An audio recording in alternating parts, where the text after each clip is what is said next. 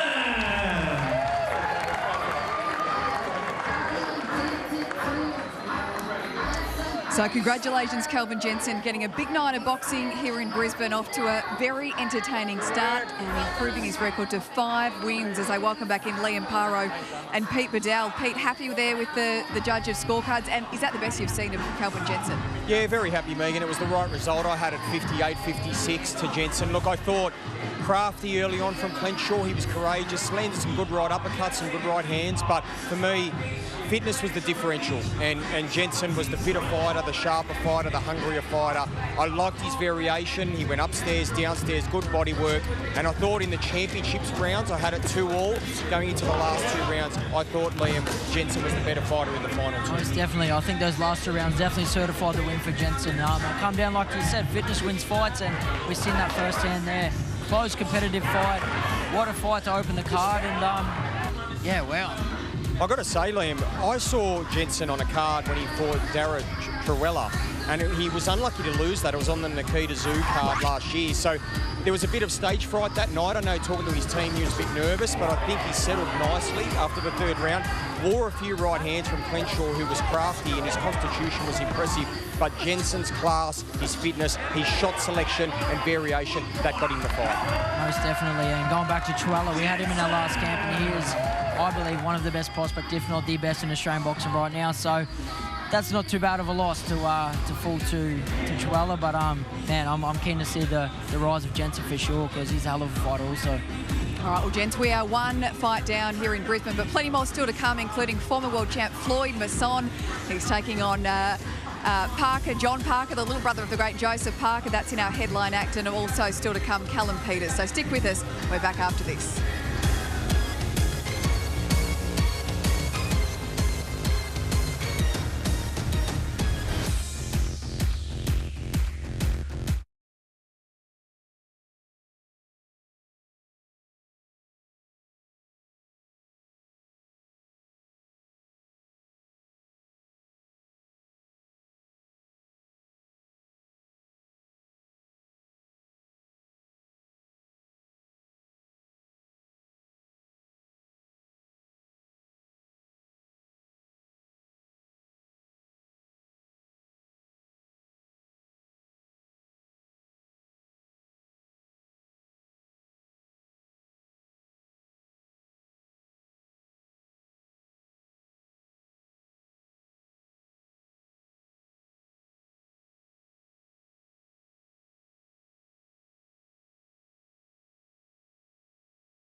Welcome back to the Powerhouse Theatre here in Brisbane, where we are counting down to tonight's main event featuring former IBO World Cruiserweight Champion Floyd Masson taking on John Parker, the younger brother of the great Joseph Parker. And we're going to get to our next fight of the evening in just a moment, but we're going to put the spotlight on you for a moment, Liam Parro, because you've got a bit happening in your world. You've got a bit of news to share on the career front.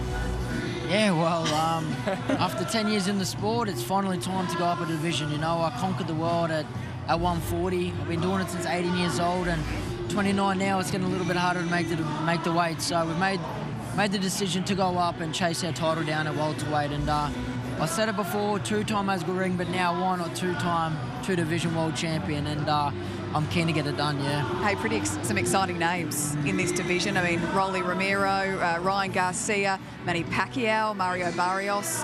Any of those names float your boat? Every single one of them. You know, I want them all. Everyone knows I want to fight. I want to fight everyone. And the legend, my favourite fighter, Manny Pacquiao's back in boxing, back at welterweight. So, man, get me in there, get me to win a belt and bring him to Australia. I'm sure he wants to try get one back on Suncorp. And so I'll be willing to offer him to that fight, but very exciting. Jeez, you made me nervous for a second, Liam. I thought you were going to say you're retiring. What was going on? Absolutely not yet. Why the move to 147, mate? Look, it's just getting a bit harder now. You know, my body's maturing. I've finally got my man strength. And like I said, I've made this division since an 18-year-old kid, and 29 now. It's getting hard. It's getting tough.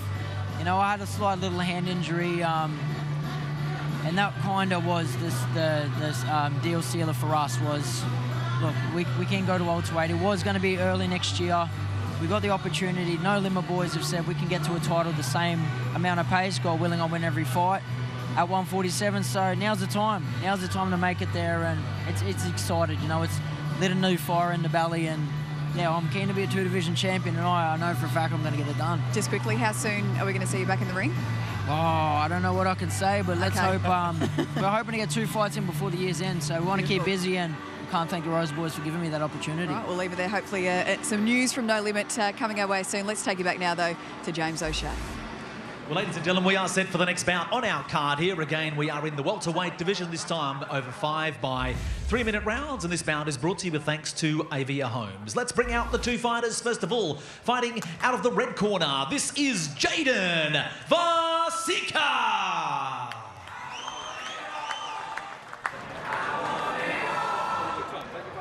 Jaden Vasica out on professional boxing debut. That doesn't tell half the story. He's a kickboxer from Melbourne, but on his pro boxing debut, out of home at 18, working night shifts, studying in the morning. He's studying sports science and physical education, trains in the afternoon.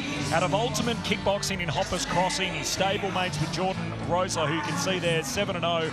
Undefeated Victorian, says he tries to mimic him in training. He's a monster. His kickboxing record was 11-2. Let's see how he goes tonight, just with the hands.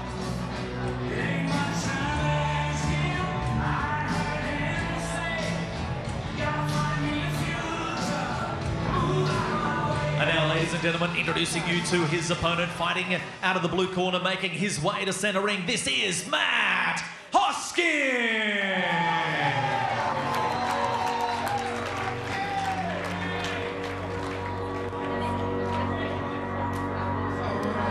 A man they call the Dark Horse. I don't know if that can be the case if you have a professional boxing debut that went for 35 seconds.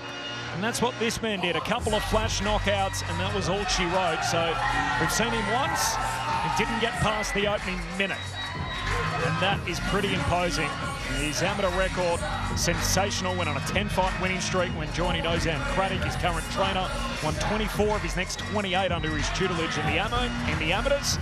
Here he is in the pros for the second time, one of the most avoided names of trying to match him at this early stage. Will we see why tonight?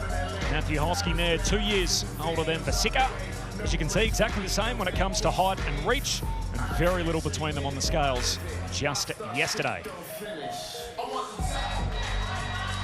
All right, ladies and gentlemen, introducing you to this fight on our card. We do it in the welterweight Division 5 by 3-minute rounds. It's brought to you with thanks to Avia Homes. Your 3 judges scoring this bout ringside are Mr. Adam Height, Mr. Brenda Kerr and Mr. Philip Holiday. Your referee in charge of the action is Mr. Paul Tapley. Introducing to you first, standing across in the red corner, weighed in officially 64.7 kilos. He wears the black trunks with the blue trim. Travels to us tonight from Hoppers Crossing in Melbourne, trained by James Rosler out of the Team Ultimate Gym. Tonight, he makes his professional debut. This is Jaden Vasica. His opponent standing across in the blue corner. He wears the black trunks with the white. Weighed in officially 64.9 kilos. Right here in Brisbane, he's trained by Ozan Craddock from the Allegiance Boxing Gym. His professional record to date, 1 fight for 1 win, 1 big win by way of knockout. This is Matt Dark Horse Hosking.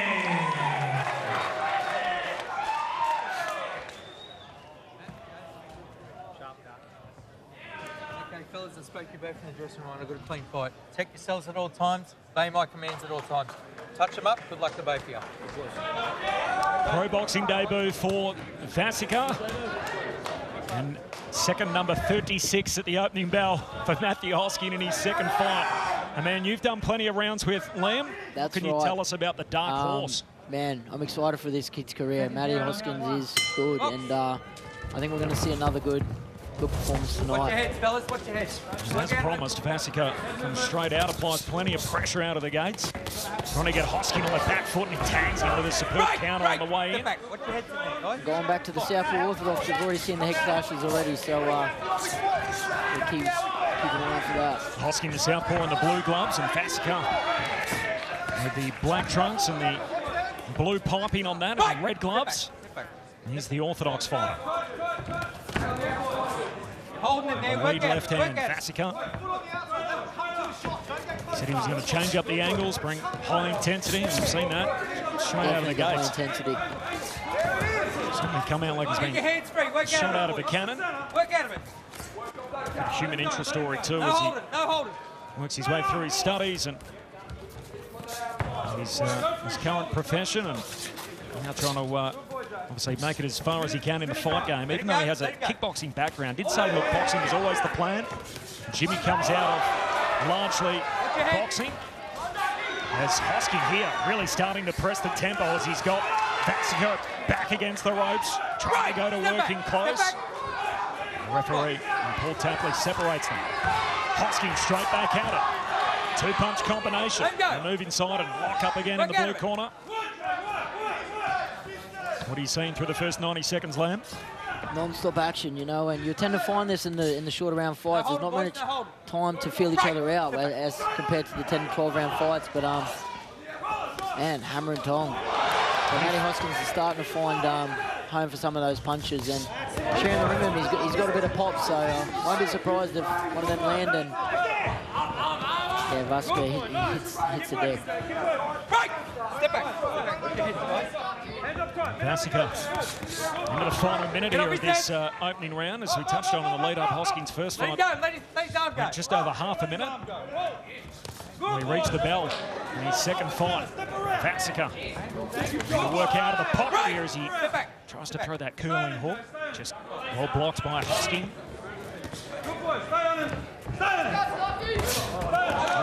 Stiff left hand there from Hosking. Caught Vasica as he tried to throw on the way in. Ref separates them once more.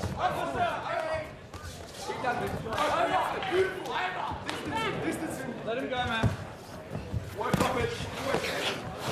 Break! Step back. Step back.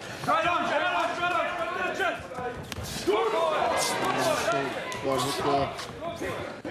One of those nervous jitters from Vasica coming out for being the first fight, because he come out like Step back. crazy. Step back. It was hot out of the gate, so there's no doubt about that from Jaden Vasica and Matthew Hosking having some nice wins there. And it's the end of the first round. The first time he's reached the corner in his pro career. And an opportunity for us to listen into Ozan Craddock, his head trainer. War with him, that's his domain. You sit out long, let him fall onto your shots, all right? Let him fall onto your shots. Deep breaths.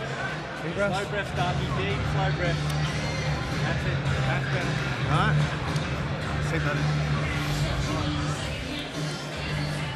These are highlights from that opening round. There's that left hand down the middle, of course, which he's constantly trying to set the table for. Definitely, especially being a southpaw, you know, left hand, your best friend against an orthodox especially.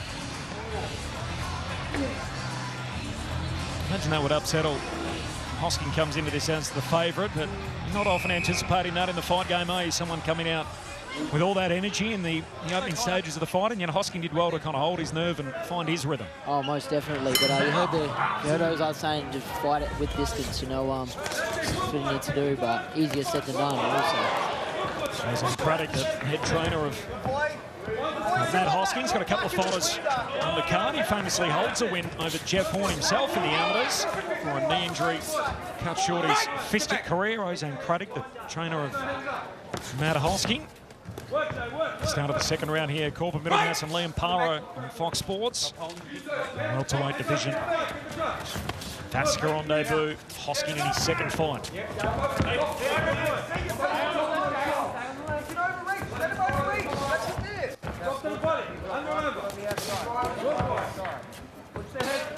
Exchange on the way in.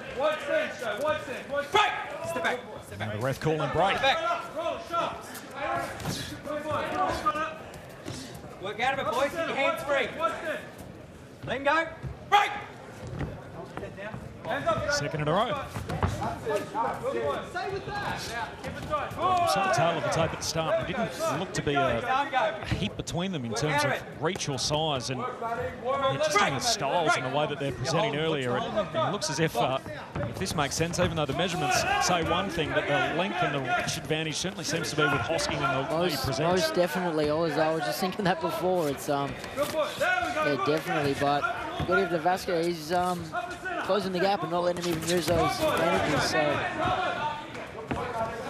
Hosking trying to keep him at range and get behind the fight controlling right jab and set up his left hand. And as Liam touched on, Vasica trying to get on the inside, and now he's marked up as well with blood starting to trickle from the nose. I think both boys are sharing a bit of clarity. Throwing everything at him there, Vasica. Able to follow through, and they've got him with a bit of forearm on the way out. Vasica. Great heart as he continues to try and work his way in despite the threat of that straight left from Hosking, the southpaw.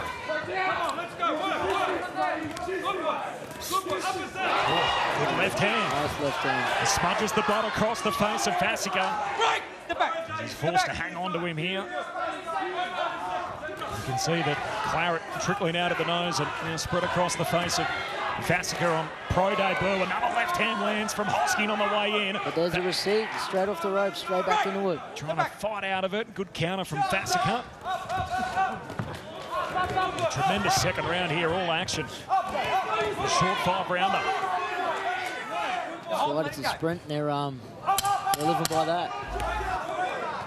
Final 10 seconds, Vasica looking to cover up. Hosking trying to punch through the guard here. Latter stages of the round. And that'll do us. Entertaining, high action, high octane second round. And Jaden Vasica makes it to the belt through 2. Breathe up. Mouth guard. We knew it was going to be hard, a couple of rounds. Yeah, we knew. It's okay. Keep your composure, be sharp, be smart. Now, with the weave, I want you to throw the uppercut. He's open. He wants to hold on to you, hang off you, be dirty to you. Stay composed. Just be really smart. You can read him now. Okay, you read him comfortably. Correct. Yeah. Correct, yeah. Move that slowly, watch your time and double the step now. Boom. It's okay. We're all prepared for this. This is what you do.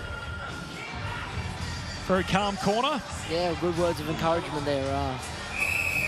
This is a very fast-paced fight. They're living it up to it tonight. The first one, the second one, and The standard is set. Start of the third round again. Vasica hops straight to it. Melburnian. His first pro fight, good landing. Hook there from Hosking as he catches Vasica. Just rattles him back towards the rope, but Vasica bounces straight back up, tries to get back on the inside. Nice left hand from Hosking. Gets through again on the jawline of Vasica. Hosking throws to the body. Just misses with the left hand. He's a taller guy, but he's not using that reach. He's happy to sit on the chest and a good old fight. Old frame booth fight, they'll call it. Is that the strategy with Hosking? Good. I think that's what he's going for, but if I was him, I'd be using the reach, you know. He's got some long arms, so keeping Vasica on the end of those punches. Hosking throwing a couple in close. Going to work his way through that guard, and Vasica is all hung. We've spoken about the blood trickling from the nose. What are the big challenges there? I imagine that impacts your breathing a fair bit, Liam, in a fight. Most definitely, especially blood pouring out of the nose. It makes it a lot harder. It's already hard enough. There's no doubt about that.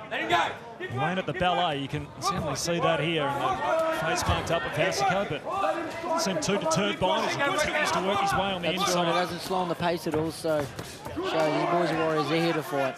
He's a tough hombre. We've been impressed with what we've seen from him so far. Vasica out here for the first time, and Hosking obviously left that impression on pro debut with a 35-second stoppage. Turn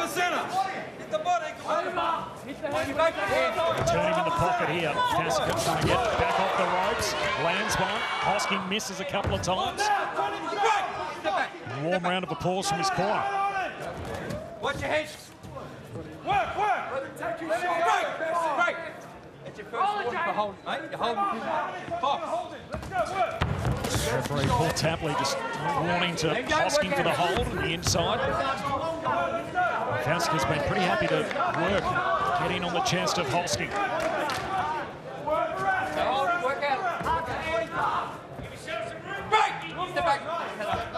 Now the break.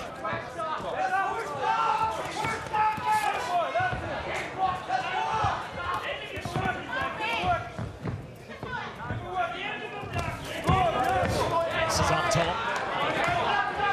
Vasica right in behind his right hand here as he tries to find a home for it.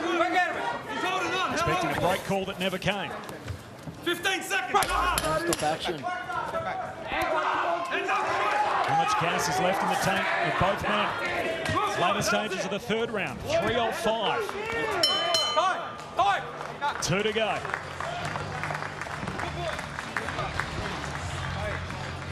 How you finish that round is how we fucking box. Just come out. Hey, give me this.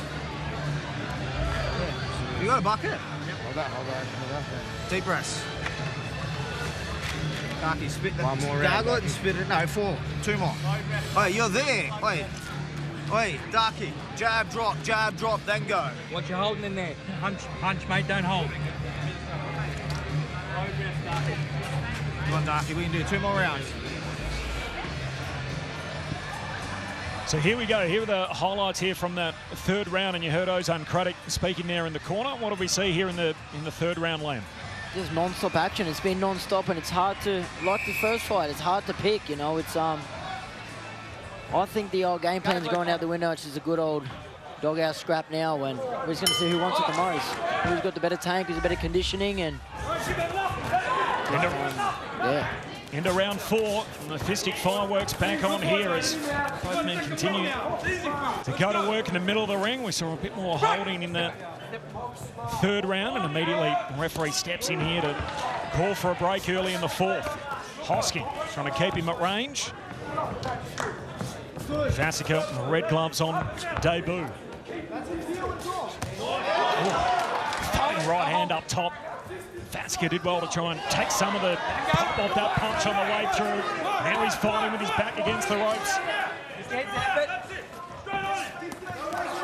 What have you liked so far, Liam? Just a non-stop action that we've got here. It's it's good to see. It's good to see a good old fight. This is character building too, you know. you don't plan for fights like this. Sometimes you just have to bite down and fight, and that's what we've got here. It's just comes to see who wants it more. It's just, yeah, good old-fashioned slugfest. It's exactly as he promised. Jaden Vasica, he said he was certainly going to bring a high-tempo offering. He'd sit in there and fight and really try to get inside. Fight on the chest of Hosking, and we've certainly seen that so far on his pro debut. He's certainly not there just to be another tick along the way from Hosking. As you see the left-hander and the right-hander lock up there, just standing on the foot of Vasica, which definitely kind of make his mark in boxing, and you can see how bad he wants it here. He's leaving nothing in there. That was the reason for the stumble. It was a tangle of feet more than anything else. Now he's got a bit of work to do out of the pocket as Hosking pressing the action. Punches in bunches here as he throws to the body and tags him with a right hand up top. Keep that pressure on, high work rate. Curling hook from Hosking on the way through, and now that straight left hand going in the corner. And this is the most decisive round of the fight so far. Hosking continues to roll in. There's the punch distribution again to the body, then up top. Continues to throw. And Vasica, can he fight his way out of the pocket here? He's trying, you've got to give it to him, he's trying. He's giving it his everything back. He spins in, gets back to centre ring. We saw the referee prime there in Paul Tapley, and giving Vasica every opportunity. Does Hosking punch himself out now? Is it Vasica's turn? What's he trying to set up here in the corner? Vasica's spinning. Has he got much left in the latter stages of this fourth round? See the tight arms of Hosking trying to throw to the body. He has emptied the gas tank here in the fourth round. And Vasica, credit to him, he's been able to withstand it. Now it's his turn to get it back. Wow. That is a hell of a round of boxing. That's what the fans pay to see. Oh, Hosking and Vasica leave it all out there in the fourth round. So relax. How you feeling? Give you a good body shot?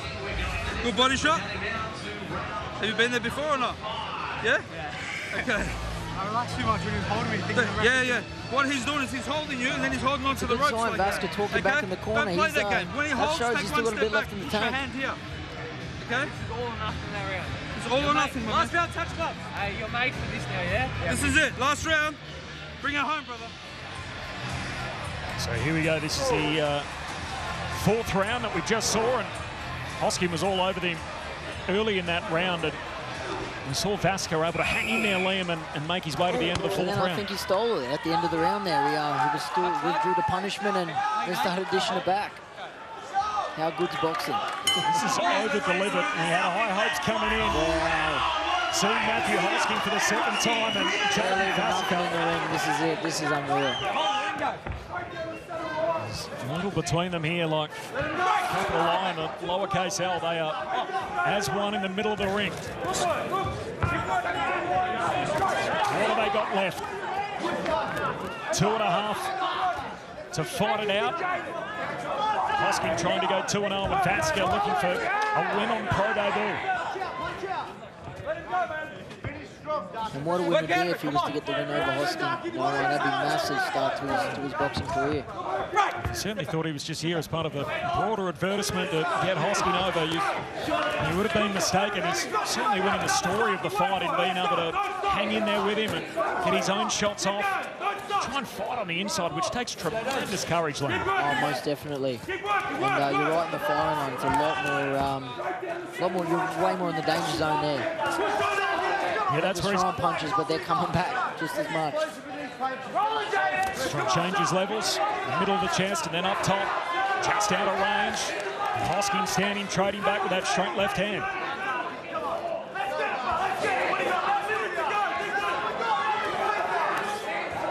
Just out of range. Hosking just keeping him at distance, weaving, slipping the punches. Now lands a couple. For the last round to use his reach, but...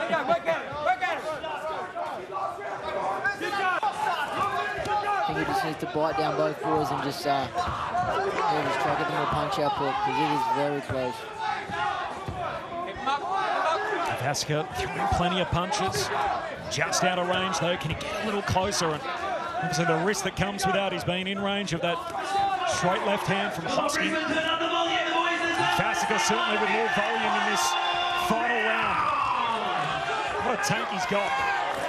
Final minute here. Very good engine on both. Oh, that is a huge left hand. Vasica caught late in the pace.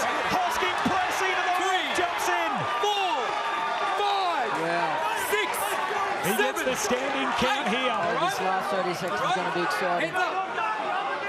And just as we thought we were heading to the cards, he's rocked by Hosking. And the ring jumps in. We get a conclusive ending from Matt Hosking. Wow. 2 fights, 2 stoppages. And if this man was hard to match previously, good luck finding opponents for him now.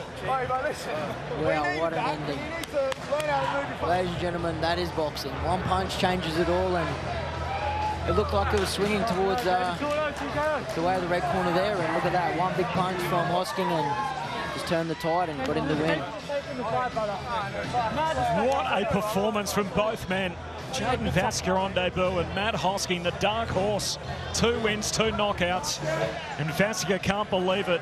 But as you said, that is the fight game. Let's have a look at that 5th and final round. Ultimately determined the contest. As Vasica consoled in the corner after a lion-hearted performance, but there's the fight-altering left hand from Matt Hosking. My favourite shot, the straight left hand. Boom. Wow, that hit home. Right on the jawline. Paul Tapley did a great job here as well, by the way. The standing 8 count. And then I don't think... Credit to Vasica for not hitting the deck. He still had his legs under him a little bit, considering the shots he just took. So, wow. And Tapley just jumping in there on the back of that uppercut on the inside from Hosking. Let's go for the formalities to James O'Shea. All right, ladies and gentlemen, we'll get our 2 fighters to centre ring to make this one official. Vasica up against Hosking. This one brought to you thanks to Avia Home. So, ladies and gentlemen, we'll get set to make this one official. But again, show your appreciation for both fighters. What a fight, ladies and gentlemen. I'm sure you were entertained. At 2 minutes 26 of round number 5, your referee Paul Tapley calls a halt to the contest, awarding the victory by TKO when it goes to the blue corner, Matt Dark Horse Hosking. There's a reason he's hard to match, Matt Hosking. Hats off to Jaden Vasica and his team, Ultimate Kickboxing in Hoppers Crossing in Melbourne, and accepted the assignment. I'm sure we'll see more of Vasica going forward. As we will that man, Matt Hosking, who walks out a winner. This is how it unfolded throughout the fight. And as you touched on, Parro, it was all action from the opening bell. Right from the get-go, it was action. And look, man, Vasica took Hosking's shot early too, so I didn't think the power was going to affect him too much. And then the last one just, wow. But non-stop action. He's bloodied in the second round as the nose started to leak, and then had some really good moments in the middle, Vasica, as he moved his way back into it. And even in the last round, it was Vasica who threw all the punches early before that. Definitely. It looked like he was the fresher of the two coming into the closing end of that fight, but... And then it was that shot that changed it. A left hand from Vasica. And just buzzes... Sorry, from Hosking, just buzzes Vasica on the way through, and ultimately the finish happened from there. A short uppercut on the inside, and referee Paul Tapley had seen enough. A stoppage win inside the final minute before we headed to the judges' cards. Ruled them redundant. It would have been interesting to see what the scores were after that, because that was very close. Let's kick it down to Megan Barnard. Megan. Yeah, thanks very much, Jens. All right, well, we are 2 fights down here in Brisbane, which means we are a step closer to seeing this man in the ring tonight, rising star Callum Peters, who's been good enough to join Pete Bedell and I for a quick chat. Hey, Cal, did that inspire you, that finish by Matt Hoskings, to do something special tonight? Yeah, just watching that gave me some motivation, get in the ring and do my best and try my hardest. But yeah, like, I'm very excited getting there. like I'm proudly thank Ace Boxing putting on here and making this possible. You've got those 3 first-round stoppages to start your pro career. Do you want a 4th tonight, or does part of you think it's beneficial for you to get a few rounds under your belt? No, so like if the opportunity's there, the opportunity's there. Like he's a tough boy, Marcus. Like he's fought some good boys, but yeah, like if the opportunity's there, I'll take it. If not, then I just got to be careful, be cautious, because he's a knowledgeable boxer. He knows what's going on. He's a tough boy. Callum, I think fans need to appreciate how special you are as a talent in this country. You go to the Amateur World Championships next month. You are the #1 ranked middleweight in the world. That is phenomenal. Out of 3,000 ranked fighters, #1. Can you win gold? Can you do it? That's the mission. I want to be the first Australian boxer to win gold in the Worlds. Like I know it's possible. I fought the heavier boys when I went up to 80 and did a killer performance with number 180 boy in the Olympics. Like I'm moving down back to 75, feel faster, feel stronger. There's a lot of new boys coming up from going up to 75, and none of them look special for me, so they want to get a hiding. Mate, what about, you can fight middle, super middle, even light heavyweight. It's an amazing variation you've got. Where do you think you're best suited, and who do you want to fight? Look, probably middleweight and sorry, trying to think now. What, 72, like 72, 76. Like between those fine. 78 if I have to. Like if I can't get the fights I want, I have to move up. You know, I just want to get that experience and get much ring time as I can. No, that's what makes me as the boxer. It makes me the better person, like the better opponent in the ring. And just finally, you just got back from a training camp in Vegas. I want to know firstly, how on earth did you manage to train in 40+ degree heat? Pete and I were over there. We were absolutely sweltering. And is Vegas somewhere you'd maybe like to fight one day? Look, I went there. I watched him in there. We didn't get the result we wanted, but I watched him and I was like, that could be me in there. I watched Pacquiao moving there. I was like, oh. Like if I train hard, keep doing what I'm doing, I'm going to get there one day. I'm going to stay consistent and keep training hard and having fun in the sport. You should have said she was poolside. She was just sunning herself. Callum, she was enjoying it.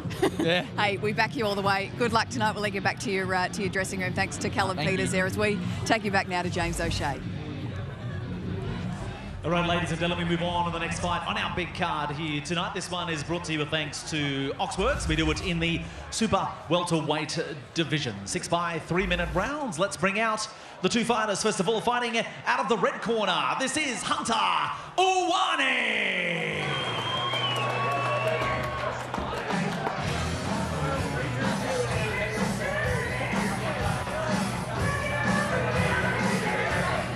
Hunter Awani. Once 7-0, and really he is testament to the old adage, do not judge a fighter by his record. I think we've got the wrong backing track here, and as a result, Hunter's basically saying, nope, I'm not coming until that changes. So I think basically Jack Gregory's fight is due up next against Josiah Puwatawa. Hunter Awani's ready to go. That's the reason for the delay. You can understand this, Liam, as a fighter, as if my music's not playing, I'm not coming. It's the last thing to get you out. It's the last thing to pump you up before you go to war, so you need it to be perfect. What a guy this bloke is. He describes himself not as a boxer, but a fighter. And he certainly lived up to that. And that's his exactly record is what he is, yeah. deceiving. You watch him fight and it's he can crack, so it's going to be an exciting night and exciting fight. Ken Aken, a hard opponent, crafty guy. I've shared the ring with him a little bit. So, yeah, if Ken Aken can keep his distance, it should be a good night, but I think he's going to get the chin check once or twice in this fight for sure, because Hunter can crack. Incredible decision losses to Huey Dibb and Jackson Griffiths, Joseph Malia. You can argue just about best known for that 2020 Fight of the Year, the world-rated Jacob Ng.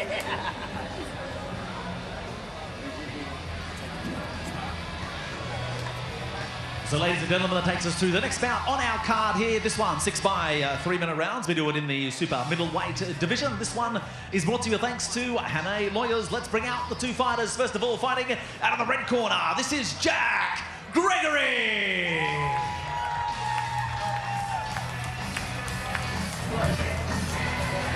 So now Jack Gregory is introduced.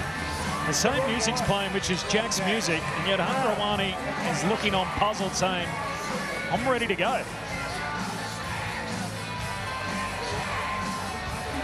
Confusion reigns. And Hunter's thinking, this is Jack's music. And he's got Big Jack by AC/DC. You can see the similarities there, as his name's also Jack. Jack Gregory's fighting Josiah Puatama, which is meant to be next up on the card. That was listed as bout 4. Hunter Awani is in bout 5. And so Hunter's there ready to go, presuming his fight's about to start. But there is a little bit of confusion here as to whether we're staying in order or whether Hunter's been bumped up the billing.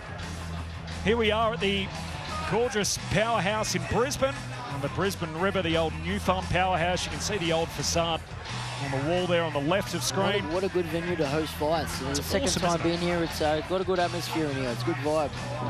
Built way back in 1928, wasn't finished till 1940, and the powerhouse here in Brisbane, you may not realise, Liam, once powered the city's tram network. So basically that is why it was built, mainly through the 1930s, and then was decommissioned back in 1971, and now it's the arts and cultural centre we see today.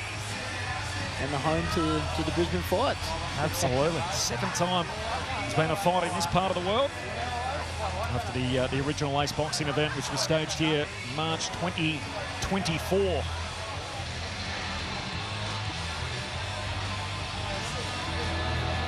All right, ladies and gentlemen, third time's a charm. Let's get our next fighters out for the next bout on our card. This one is in the super welterweight division. Let's bring out the two fighters. First of all, fighting out of the red corner, this is Hunter Awani.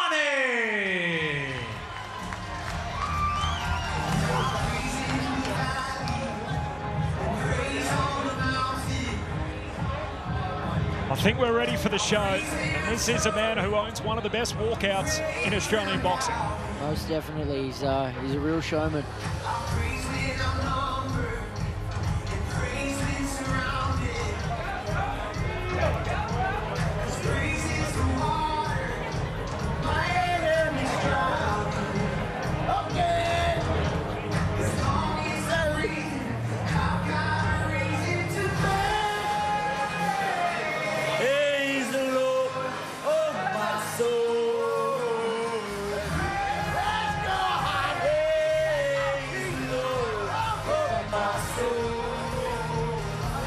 I was lucky enough to spend a little bit of time with him yesterday at the weigh-in. I had a chat to him about how life's going. He's got a newborn in Maricini. His 10-year-old daughter, Leilani, lives in Melbourne, who's tattooed on his neck. His newborn is only 5 months old. He spoke about the fact that he gave his life to Jesus Christ, and he's been blessed with his beautiful new daughter. He's running a business, runs his own gym, and you can see, as a devout Christian, what it means to him. And even chatting to him yesterday in the moments that I got to share with him one-on-one, he was emotional talking about it, about what his faith means to him. It's good to see, man. I respect that a lot. Certainly the guiding force in his life. Stopped Ben Horn back in May, so 2 months removed from that. And now he's got him in his corner by the looks here. It's crazy how the boxing world works, isn't it? Absolutely. Good observation. Here he is, Hunter Awani. What a showman he is.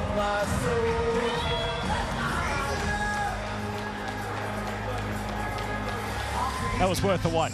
It was, definitely. And now, ladies and gentlemen, his opponent fighting out of the blue corner. This is Ken Aken.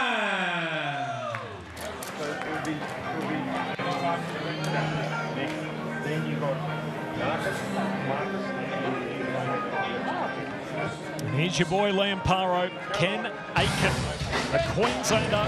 For injury industry types, people that follow the scene closely, they'll say that this man is the most improved boxer in Queensland, and perhaps even more broadly than that. 100%, I'll back that. He's, every time I share the ring with him, he gets better and better, and he just loves the craft of boxing. You can see that, and new division now, super welter. He looks muscly, he looks filled out, and I'm keen to see how he goes here. That's a guy that's on the up and up. Ken Aken. There's a very hard test in front of him here with Hunter Aaron. Jack? Interesting story. We'll tell some of that as we progress. Aken and Awani on deck.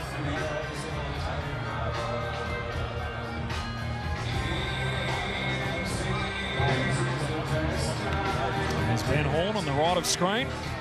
Awani's last opponent, now as part of his camp. This fight on our big card here tonight. This one is brought to you thanks to Oxworks. We do it in the super welterweight division. 6 by 3-minute rounds. Your judges scoring this contest. Ringside are Mr. Adam Height, Mr. Brendan Kerr and Philip Holiday. Your referee in charge of the action is Mr. Phil Austin. Introducing to you first, standing across in the red corner.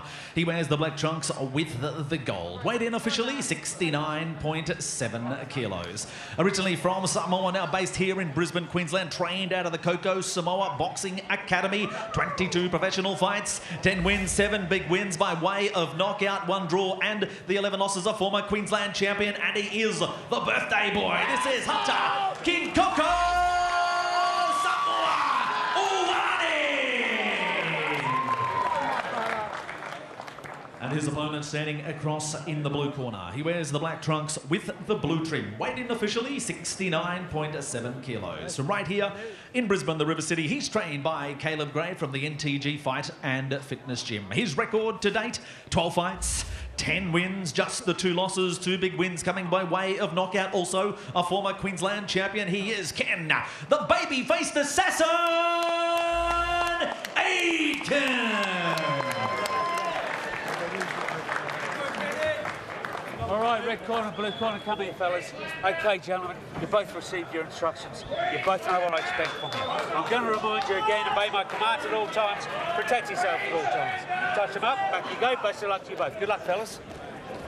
Ken Aken, the man they call the baby-faced assassin. You don't need any explanation as to why they call him that.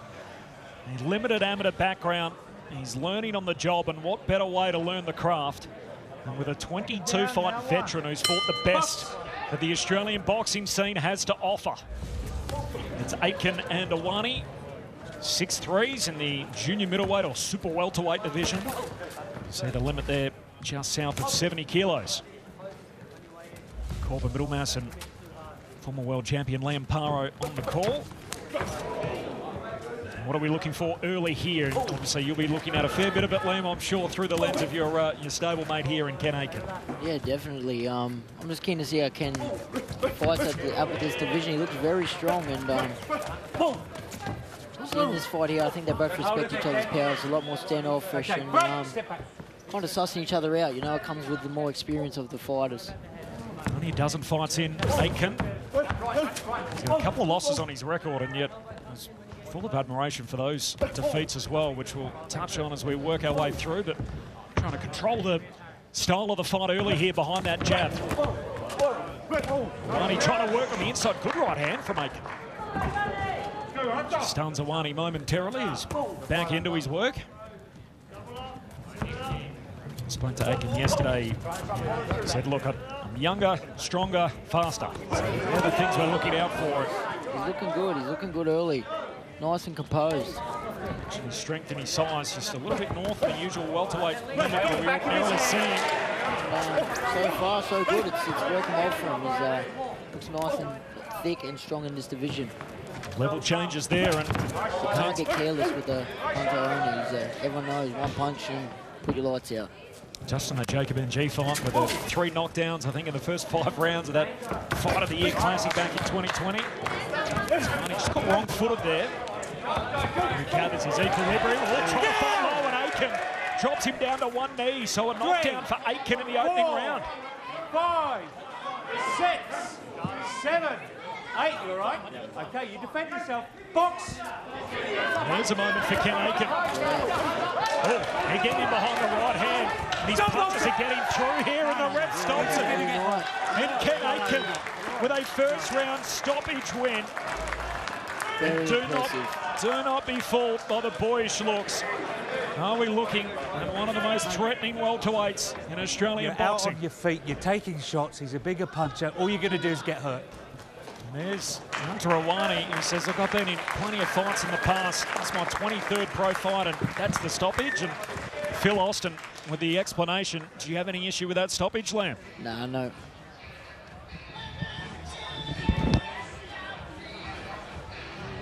So no dramas on that front from Liam Parro. And Phil Austin calling it close to it inside the opening round. What a round for Ken Aken. And and a first-round stoppage win against the experienced Hunter Awani. And there's one to chalk up for Ken Aken, his 11th victory. He earned admiration and praise for his 4-round loss on debut to Yoel Angeloni back at Marvel Stadium as part of that supercard involving obviously George Kambosos. He went on a 6-fight win streak, won the Queensland state title, defended it twice, lost at regional level to Marco Romeo. And then here we see him again tonight as he's back in the winners list. He continues to build from there. Actually fought here previously in his 8th fight, and he got a split decision that night.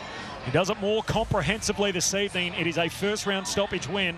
Hunter Awani, who had to wait for his ring walk, we got it eventually, and in the end, he's not able to make it out of the first round, and here's what Aken was able to do. Combination punches. Felt him there as the knee bounced off the canvas, and referee Phil Austin said, nope, that's it. And then this is how it all ended, the stoppage. All right, ladies and gentlemen, we'll get set to make this one official. We'll get our 2 fighters here to centre ring. Put your hands together for both fighters here, ladies and gentlemen. But we make this one official. 2 minutes 13 of round number 1. Your referee calls a halt to the contest, awarding the victory by TKO when it goes to the blue corner, Ken Babyface Assassin Aken.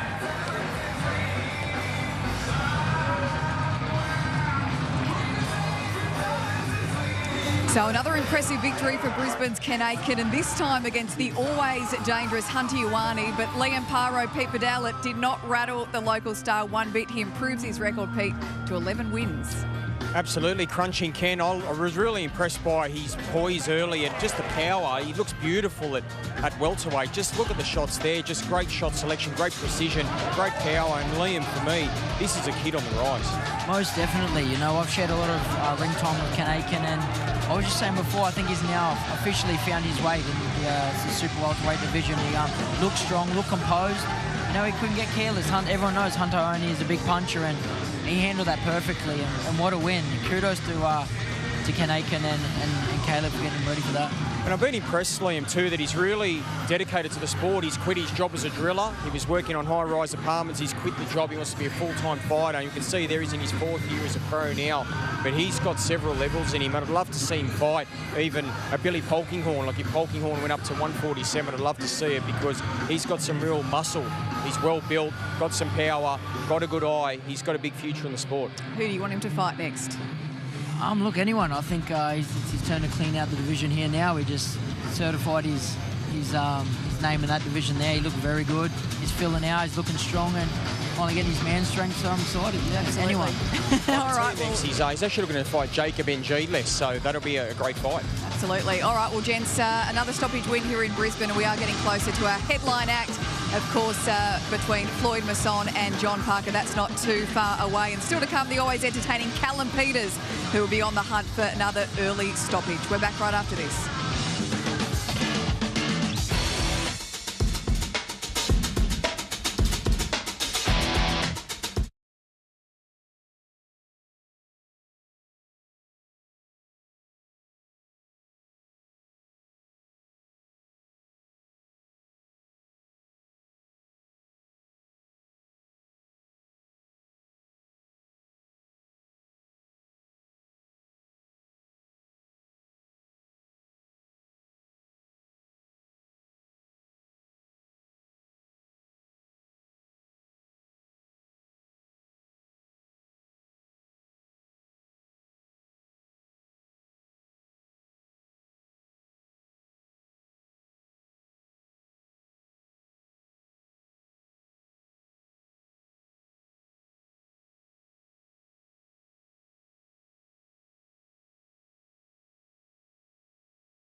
Welcome back to the Brisbane Powerhouse Theatre, where John Parker is not far away from his showdown with former world champ Floyd Masson. It's the biggest career test for him, with regional honours on the line. And John Parker has got the best kind of family support here tonight in big brother and former world champion, the one and only Joseph Parker, who's been good enough to join us for a quick chat. Great to see you and appreciate your time. You've got a fair bit going on at the moment yourself, and we'll get to that in a moment. But you've just been backstage with John. How's he feeling about this battle tonight?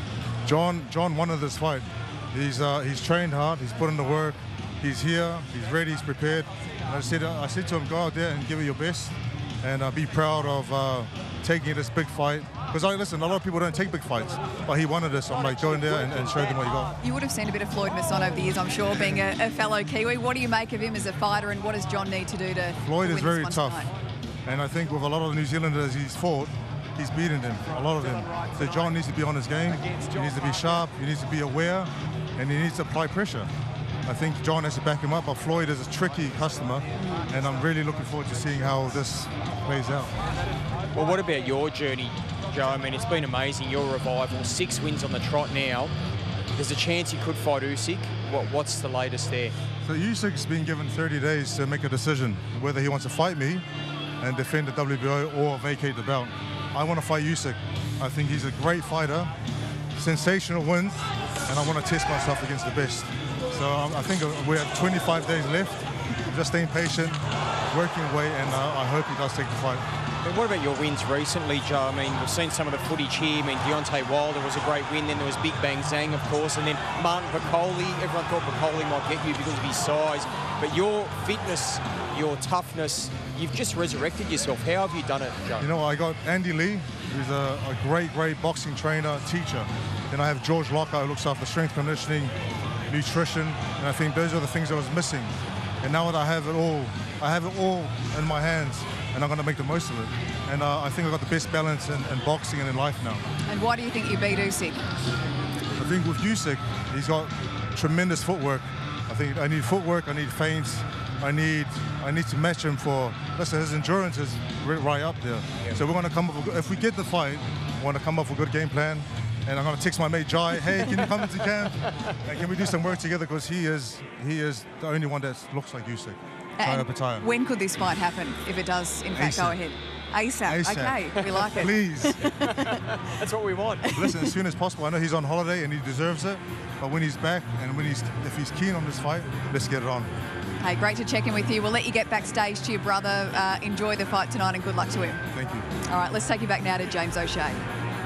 Well, ladies and gentlemen, that takes us to one of the feature bouts on our big card here tonight. This one, 6 by 3-minute rounds. We do it in the super middleweight division, and this bout is brought to you thanks to Hane Lawyers. Let's bring out the two fighters. First of all, fighting out of the red corner, this is Jack Gregory.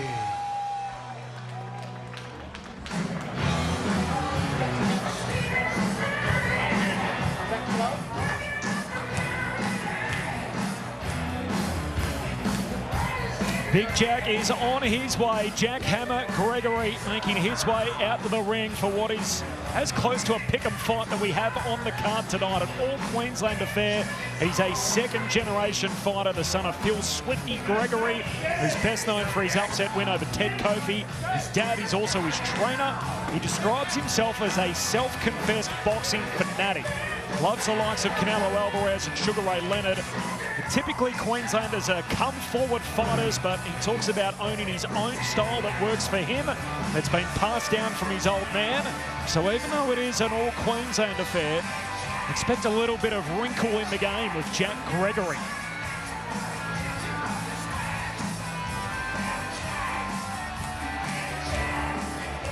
And now, ladies and gentlemen, his opponent fighting out of the blue corner. This is Josiah Puatawa.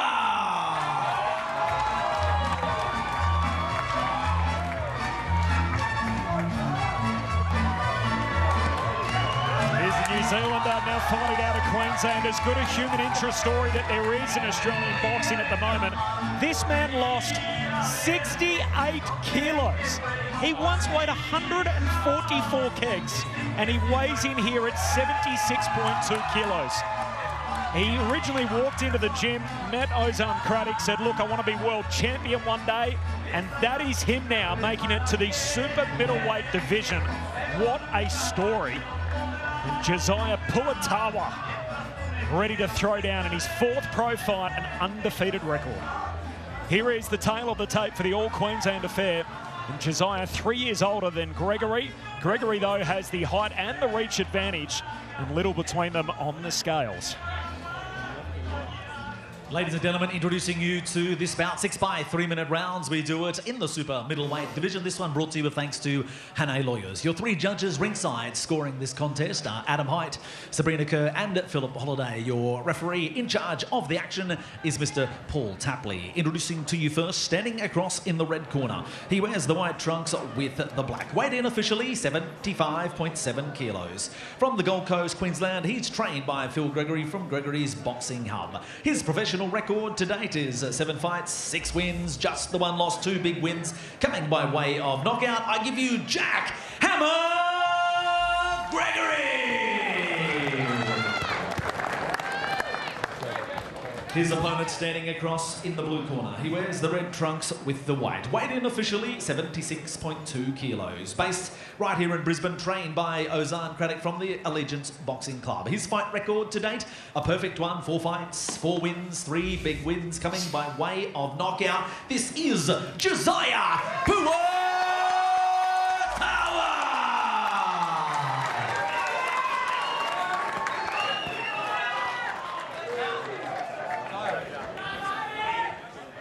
Okay, fellas, I spoke to you both in the dressing rooms. I want a good, clean fight. Protect yourselves at all times. Obey my commands at all times. Touch gloves. Good luck to both of you. The All-Queensland showdown, Jack Gregory and Josiah Puatawa. We get set to go for 6 3-minute rounds. Expecting plenty of action, and that man, Jack Gregory, believes he is a real show tonight. It's Josiah in the red trunks and Gregory in the silver trunks with the black trim, as you can see there. Gregory looking to try and answer here. He slips out of the way of one, weaves against the ropes. Good pressure early from Josiah. He's dominating, getting that front foot, stamping his authority early. Trying to throw to the body. Gregory answers back, worms his way out of there. On that 2-punch combo. Now an early involvement from Paul Tapley. Gregory looking to go to the body. What are you looking for early in the fight here, Lamb? Just feeling each other out, you know, they're changing their heights, changing their levels. I'd like to see a few more feints just to see what reactions you get from your opponent. It's still early in the first round, you know, they're still in a way cold, so you've got to be very cautious, but you can kind of get the feel of what your opponent likes to favour. You can see Puatawa the way he wants to go about it. He's the lead foot standing in the middle of the ring, trying to walk him down, and Gregory has promised with his owning his own style with a little wrinkle in his game, trying to work on the inside, using the perimeter of the ring. I like how Puatawa is holding centre ring. You know, it's a lot easier to keep control from there, from that position. A curving hook from Gregory, well blocked. Puatawa looking to throw to the body. Gregory does throws one of his own, but it's blocked immediately. Puatawa works his way to the body. It's an incredible story, isn't it? To think the guy was 144 kilos and he's now a super middleweight. Crazy, man.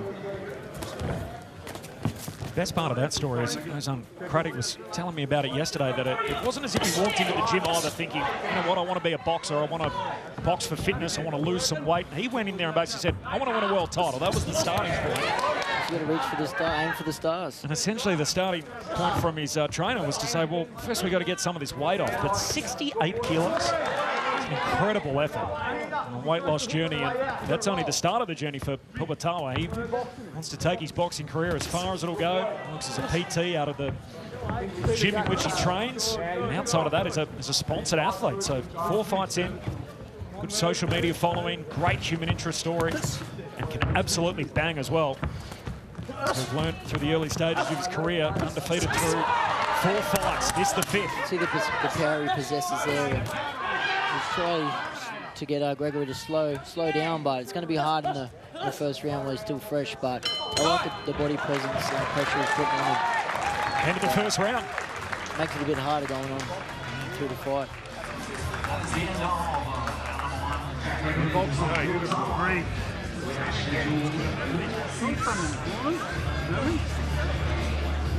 Yep. Every time he goes to try and catch it, he misses. You hit him with a body shot before he dropped him. You did him again. I don't mean gamble yourself. Here are the highlights here from that opening round. What did you see, Liam, in that opening frame? Well, very competitive early round, and both guys just feeling each other out. But yeah, like I said, I like how Josiah's got on that front foot. It's definitely going to help him set up things. You don't need to overthrow that. That's when you start down and bring that short ball. The hook crosses on the way out. Can't get too careless. And Gregory's tagging him if he leaves himself open. So got to be cautious. Stay composed. Gregory, 6-1 record, and yet he's adamant that one that he's got on his record that he was robbed in that. Doesn't feel like that result went his way. Oh, there's a nice hook from Puatawa.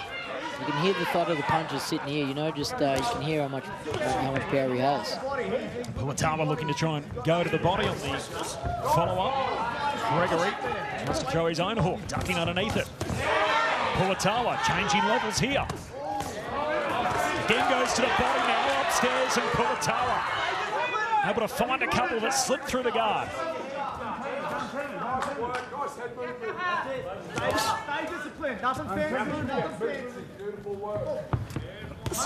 Love the stab to the body. Going to slowly bring the hands down of Gregory, create an opening up the top, and I think he'll jump on it as soon as he sees it. Yeah, a hot spot in the middle of the ring. That is where Josiah's been so far. So we touched on it. The man moves back to the ropes and using the whole perimeter is Jack Gregory. He's done a few more meters so far than his opponent, getting his steps up.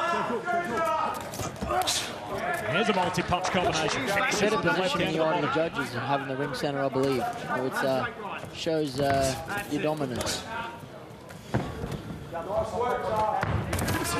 Gregory. Volume in this round so far as he's moved in and thrown multiple punches in behind them. Coming behind his jab here.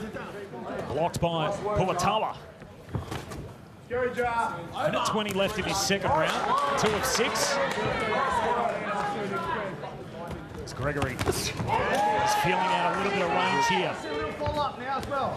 And the speed, lock upstairs on the pad. Puatawa throws his own combination. Pushes back Gregory once more, answering to the body. Led from the Gold Coast in Jack Gregory. I like how Puatawa's investing in the body early. It's going to definitely slow Gregory down, slow those legs down. Especially him wanting to cut laps around the ring. It's going to make him stable to land those big shots. Now a nice hook that lands too. Slips through the guard of Gregory. Tries to duck and weave out of the way. Puatawa, as Parro touched on, is to continue work to the body and that stiff jab. Take the wind out of Gregory and money in the bank for him for later in the fight. Keep the short, sharp stuff. No overthrowing. Gregory slaps the short left hand. He needs to skip away and box at range. Later stages of the second. Puatawa trying to land a couple of punches late in the piece here. Throwing to the body, boxing out of the clinch. And 2 rounds down. Third of the way through the fight.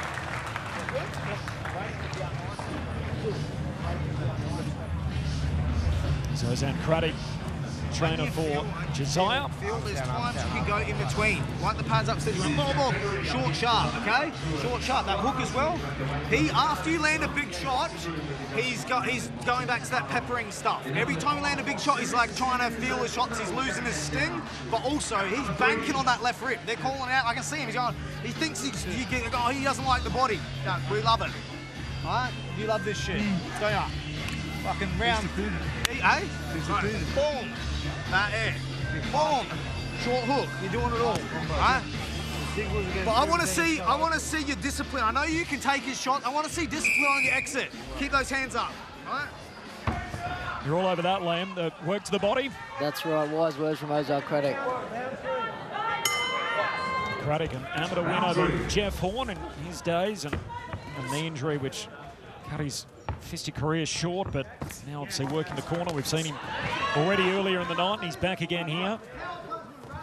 It's Puwatawa. Heed those instructions. Going to work on Gregory, who gets himself out of the way of that two-punch combination. Gregory, main sparring partner for Dylan Biggs, who many of our fight fans will know, currently in the quarterfinals of the WBC Boxing Grand Prix. Cut over the eye of Gregory.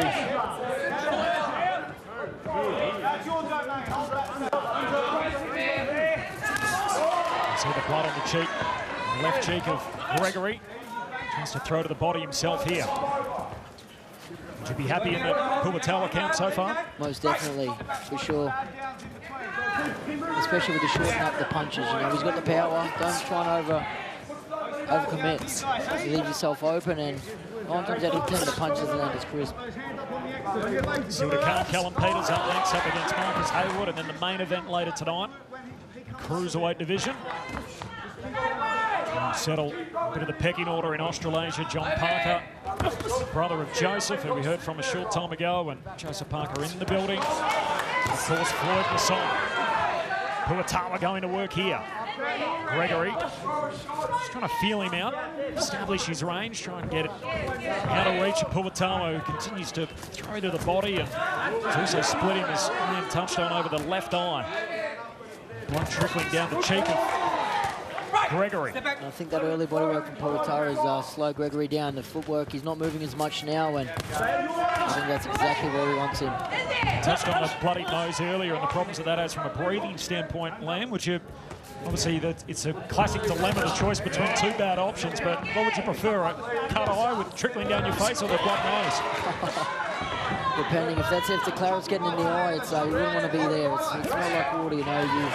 You go blind and it stings. Most common place where we see fighters cut, of course, on the eyebrow. Nice work on the inside there by Gregory. He's marked up here against Puwatawa. There's a whole lot of work to the body through the first 3 rounds.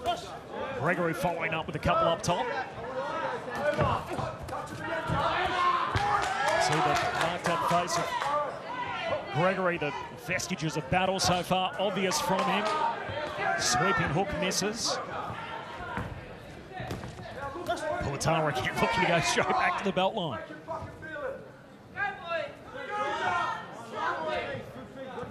Josiah just flicking that jab. Right, get back.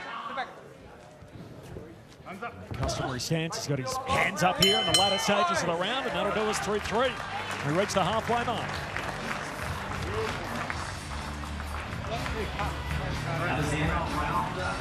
A few repairs in the corner for Jack Gregory. Josiah Puwatawa and who's out Craddock If you again. do the stab down, he's not doing anything after it. You got to come something over it now. All right, so when I'm saying the stab down, you're listening to me, but you're going stab down, he's just folding and not reacting. So you stab down, go off it. I need you to not give easy points away, though. You're giving easy points away. All that, I know it doesn't hurt, but they're easy points. All right, pick those hands up. Huh? Cut was caused by punch. Yeah, in the first round, I know. Here's the highlights from that 3rd round. What did you see, Lamb? No, another more good body presence from Puwatawa. It's definitely the stabbing to the body is slowing Gregory down immensely. I think the final few rounds we're going to really see him a lot more in the one spot, and I think the big shots are coming. I heard Ozan say there, after he stabs the body, bring the overhand over the top, which is perfect. You know, he's hitting the body there, bringing the hands down.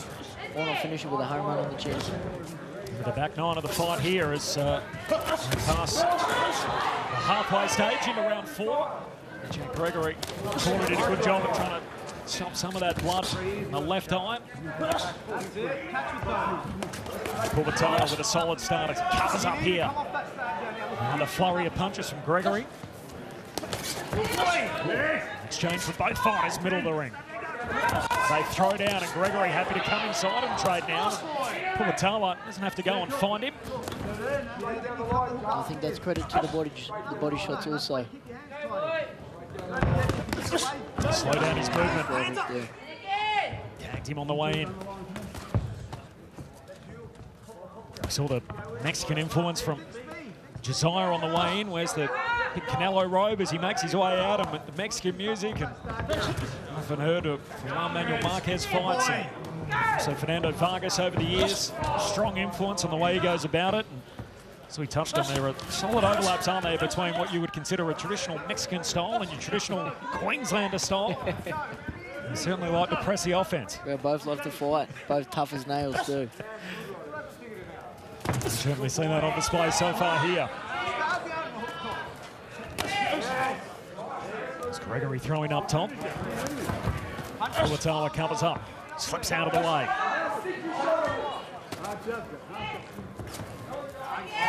Both fighters miss, centre of the ring. What adjustments would you be looking for here if you're Jack Gregory after that first half of the fight? Just trying to keep him at range, you know, it's easier said than done. He's got good body presence. But, yeah, just stick behind that jab like he's trying to now. But, yeah, the body presence of Pulatala is impressive. I'd just like to see him counter off after the head movement. He's doing the work to make Gregory miss, so make him pay for that now. Contact in the eyebrow, and you see the blood trickle down again. Gregory, that was busted open in that third round. Pulatala to the body, catches Gregory wrong-footed. Finds his equilibrium and trying to get back into his work as he skips around the ring, and now a multi-punch combination thrown to the body. Pulatala doesn't seem too phased as he continues to walk Gregory down. That's right. He's marching him across the ring at the moment. Seems like Gregory's found his second win. He's starting to get on his bike a lot more and cut a few more angles. It works a lot better for him. Final moments of the fourth round here. And a good fight so far for Josiah Pulatala, who again presses the action. Gregory responds, flips it. Now it's Pulatala with his back's on the rope, trying to fight out of it. And a great flurry of punches to end the round. That was exciting, that was good. Looks like a cut on the other eye, Gregory. It's well will promise, so the cut on the left eye, now the right eye busted open as well. Yeah, the cut you need to go then. You're just going before it, okay? All right, hands up, no free shots. Some work to do in the Gregory corner. You get that away. We've got to start following those shots up. He's got 2 cuts on each eye from punches. All right. Last round, guys. We've got 2 rounds to go. It's a 6-rounder. Deep breaths. Slow it down. High guard. Now talk us through the cuts and the problems that they present here, Liam Parro, for Jack Gregory. Mate, if they're in the eyes, it's going to be hard. So people think it's like water in the eyes. It's not. It burns, it stings, it clears, it blocks your vision, and it's the last thing you want when you're trying to avoid punches. So, but you got to give it to the cut man. They look like hefty-sized cuts, and he's stopping the leading pretty well. So Paul Tapley, just an abundance of caution there, wants to check those cuts with the doctor. As you said, the corner's done a great job for Gregory as we reach the penultimate round here, 5 of 6. Pulatala again continues to try and stalk Gregory.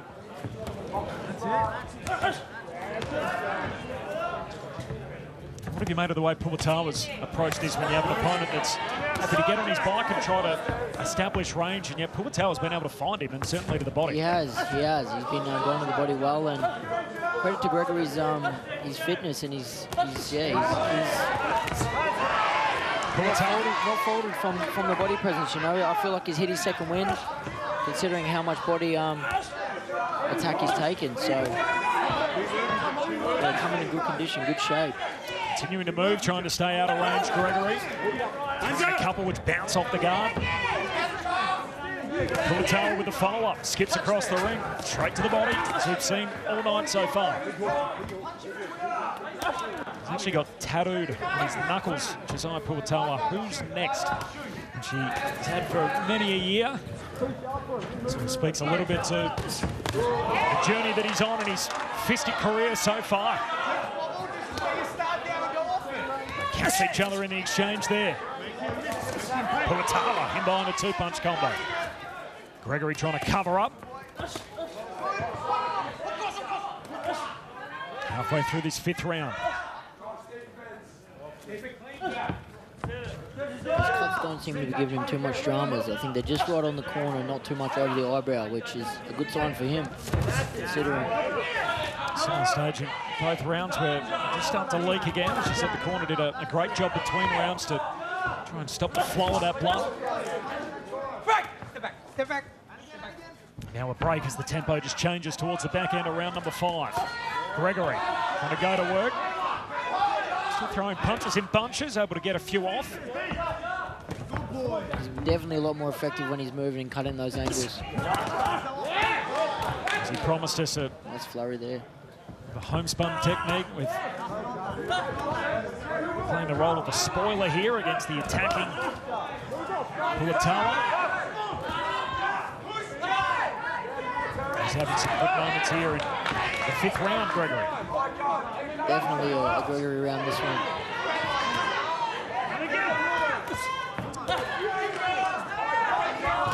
Puatala looking to go to the body. A press here in the latter stages of the 5th round. Gregory gets a shot off to the body. Puatala rolls with it. Latter stages of round number 5. Gregory hanging in this fight after copping some vicious blows to the body earlier. We got 1 to go. Coming up, a world-class triple header on August the 20th with Nikita Tszyu is in the ring for the first time in 2025 in Darling Harbour. First time that we're going to see him for the calendar year. 7th undefeated opponent of his pro career. It's an incredible start. So it's only his 11th fight. He's 10-0, and yet he's now fighting the 7th guy that hasn't got a single loss on his record. And Lulzim Shmali is on Wednesday, the 20th of August. If you want to order it prematurely, you can do just that right now. Just scan that code on your screen. And as I mentioned, it is a world-class triple header, so not just Nikita Tszyu against Ishmaeli, also on the card. Michael Zarafa's back in the ring, his 3rd fight back from that world title challenge, coming off a knockout win of his own. And Brock Jarvis also on the card. That is Callum Peters, and he's up next. A man they call 50 Cal. #1 ranked middleweight in the amateurs, running a parallel career at the moment and forging his way in the pros. 1 round to go here. What are you looking for in the final round, Lamb? Just activity from both fighters, you know, good punch output, finish strong, because like every other fight tonight, this is another close one. I'm very impressed with Gregory, how he's changed on the fly, and at the start I thought he was going to slow down after those body shots, but he's changed his game plan, and now I believe he's starting to win the tail end of this fight. That's Puatala there with the right hand on the way in and thudding left to the body. Now Puatala with one of his own. You can hear the pop of those shots, and it sounds strong. Ref separates them, 2 minutes to go. These last 2 minutes decide it. We saw earlier on the card, the last minute of the stoppage victory. Change the course of things there and take it out of the judge's hands. Gregory. And a work on the inside, and again, Puatala rips that left to the belt line. Both miss on the way in off the punches on the hook from Gregory. Looking for an overhand right. It's rejected by Puatala as well, who continues to stalk him, those predator instincts, works his way in. Halfway through the 6th and final round. Miss him with the right hand up top. And the right hand lands from Gregory, off the jawline. Now the multi-punch combination, ripping punches to the body. Gregory always at receipt after it's a count and shoot, catch shoot from Gregory there. You know, Puatala's only thrown to 1 punch. He's picked up on that, and now every time he throws it, he's countering with a shot, and 9 times out of 10 it's landing. 60 seconds to go. Gregory coming on strong here to complete this fight. He slips out of the way there of Puatala's attempts upstairs. Now flicking the jab again. Catches him on the way in. A bit of success with that left hook. That was Gregory. Some good moments here. Jack Gregory on the back end of this fight. After Desire Puatala strong through the front half. What a multi-punch combination. Great stamina from Gregory, who's Ruined some punches to the body as he does again on this occasion. He's been cut across both eyes and yet finishes well. Hasn't bothered him. He cuts his power through like a true warrior. Puatawa trying to block a couple of those punches away. Both missing late in the piece. 10 seconds to go. Puatawa with a bit of force on the way in. Final 10 seconds. Gregory trying to rip one up top. Flurry of punches before the bell. What a finish. And the judges will decide it. High volume ending between Josiah Puatawa and Jack Gregory. And we get to the end of 6, end of the judges' cards. Close one. Look, I think I've got it 3 rounds apiece with that. Puatawa started very strong. I thought he was going to slow him down with the body shots, but Gregory's conditioning come over and he come up with a good game plan. Here's the round 6. Here's the round 6 highlights, Parro. This is what we saw to finish the fight. It felt like Puatawa's fight early, as you touched on. It felt like Gregory's fight late, and very well it might be what happened in the middle that's going to determine this. Exactly right, and it just comes down to what the judges want. Do they want front foot, or do they like the boxing? But it's very close. He's travelled twice previously, Jack Gregory, to Hobart and Melbourne. In Melbourne, he beat Dylan Savvy, his best win of his career to date. That's called a jackhammer. Ba, ba, ba, ba, boom. Geez, he's got plenty of energy at the end. The jackhammer Gregory. Josiah Puatawa at the strong start. Has he done enough to get the decision? Callum Peters, Marcus Heywood coming up next. A co-feature, and then the main event after that, it'll be Floyd Masson.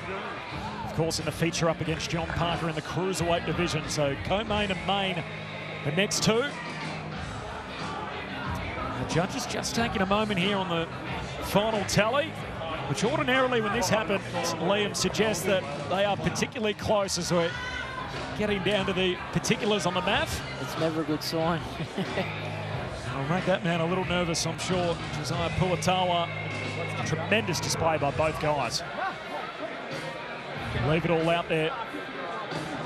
The battle scars for Gregory with the nicks on the left and the right eye. James O'Shea's got the cards. What a decision. All right, ladies and gentlemen, let's get set to make this one official. Show your appreciation for both boys. Another terrific fight on our big card here tonight. We go to the judges' scorecards after 6 rounds of action, and Judge Sabrina Kerr scores the contest 57-57. Judge Philip Holliday scores the bout 59-55, and Judge Rodney Marsh scores the contest 58-56 to your winner by majority decision, and it goes to the red corner, Jack Hammer Gregory. That was awesome. I'll give you a guys, man. Good set. Jack Hammer Gregory, the biggest win of his career so far, to sit alongside that win over Dylan Savvy. Josiah Puatawa suffers his first defeat in a sensational fight, a clash of styles. As we love to say in the fight game, Liam Parro, styles make fights, and we saw that on show here over 6 rounds. 100%, that was very close. Both, credit to both boys, they should be proud, and yeah, well, it was hard to pick. I'm glad we didn't have to do that, but I do believe the right man won tonight. Jack Gregory, it's a majority decision. One judge scoring it even. He got the other 2 cards going his way. And Big Jack scores a victory. Jack Hammer Gregory. He gets the chance to celebrate a huge win for him in the super middleweight division. Let's go back to Megan Barnard in the host position. Yeah, thanks, gents. Rising star Callum Peters is coming up next, and we're going to get the thoughts of this man, No Limit boss George Rose, on that fight in just a moment. But firstly, hey, a big announcement this week in regards to Nikita Tszyu, his August 20 fight. We now know it's at the ICC in Sydney, and he'll be taking on Macedonian-born German fighter Lalzim Ismaili. Just how tough is this fight going to be, George? Oh, extremely tough. Nikita's first international fight, fighting another undefeated opponent. A very, very tough fight for Nikita. He's coming back after 12 months off too, which is, it's always tough when you have that first fight back, ring rust, everything else that comes with it.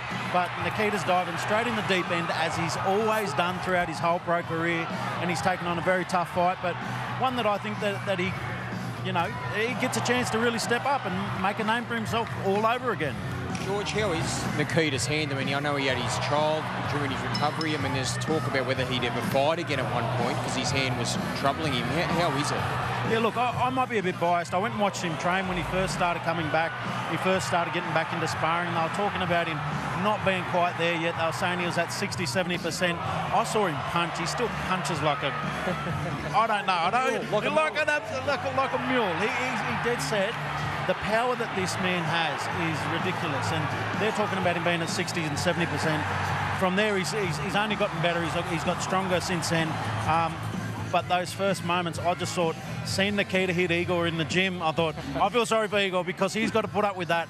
Nikita is a very strong human, and I think he'll show that all over again. What about George, Nikita's career, the trajectory? Tim's career's at the crossroads at the moment. Can Nikita win a world title in your eyes? Where's he going to go? Can he win a world title? Look, I think he's got the talent. He's got the knockout power. We know that. He's got the skills to be able to get there. He's also lucky enough to have seen the path that his brother has trodden to get to the top as well. It's a very tough division. It's a very hard division to be fighting in, the super welterweight division.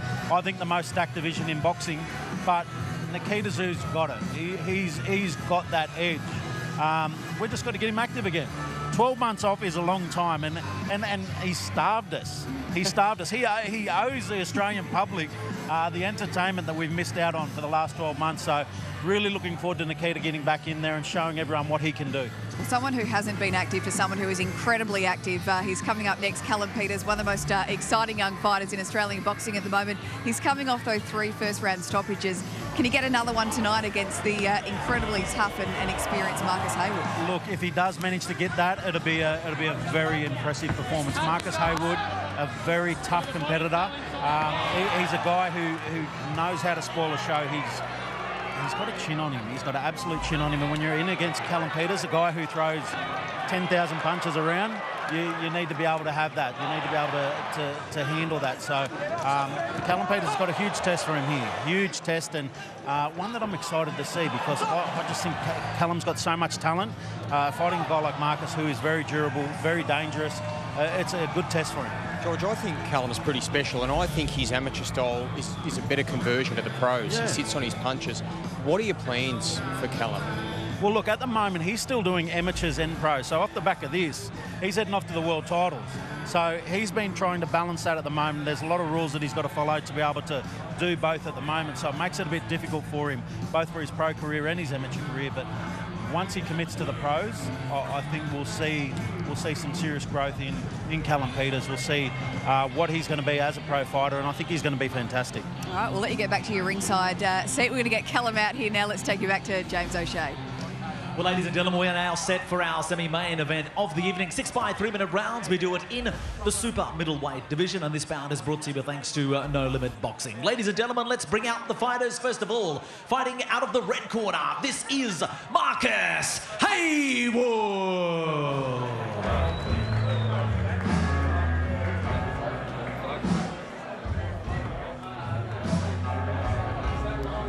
Here comes Marcus Heywood, who's been a tremendous gatekeeper for those in and around the super middleweight division. If you look at his story so far, he had a draw against Danilo Criati, who of course went 10 rounds with Michael Zarafa and Nikita Tszyu, and arguably won that in many people's lights.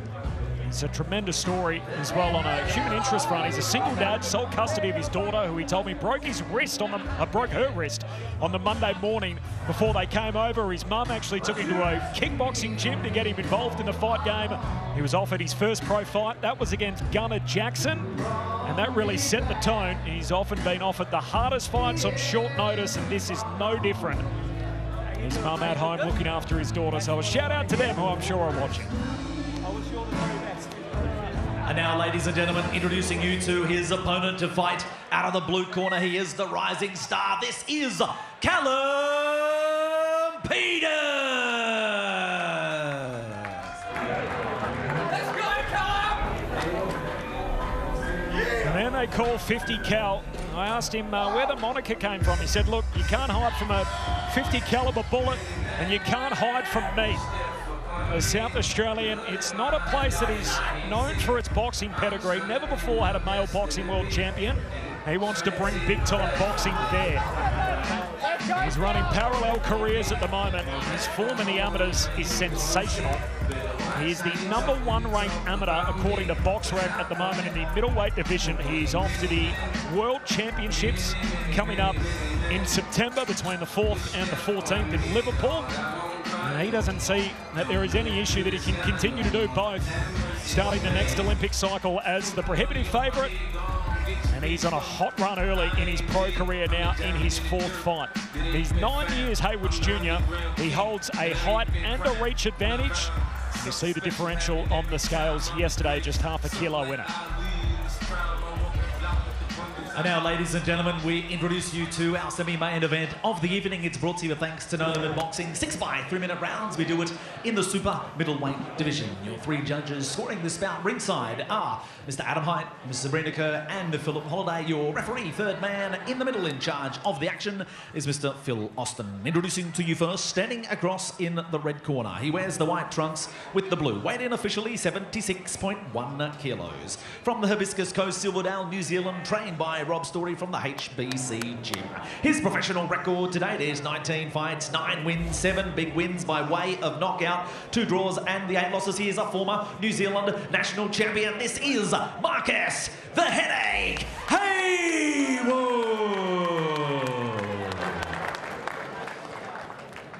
And his opponent standing across in the blue corner. He wears the white trunks with the pink. Weighed in officially 75.5 kilos. Travels to Brisbane tonight from Adelaide, South Australia. He is trained under the guidance of Bradley Peters out of the West Central Boxing Gym.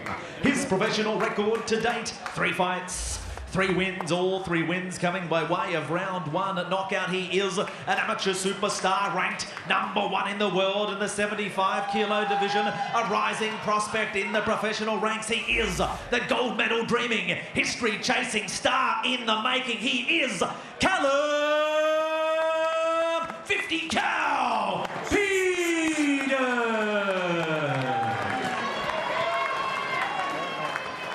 Okay, shirts off. Shirts off.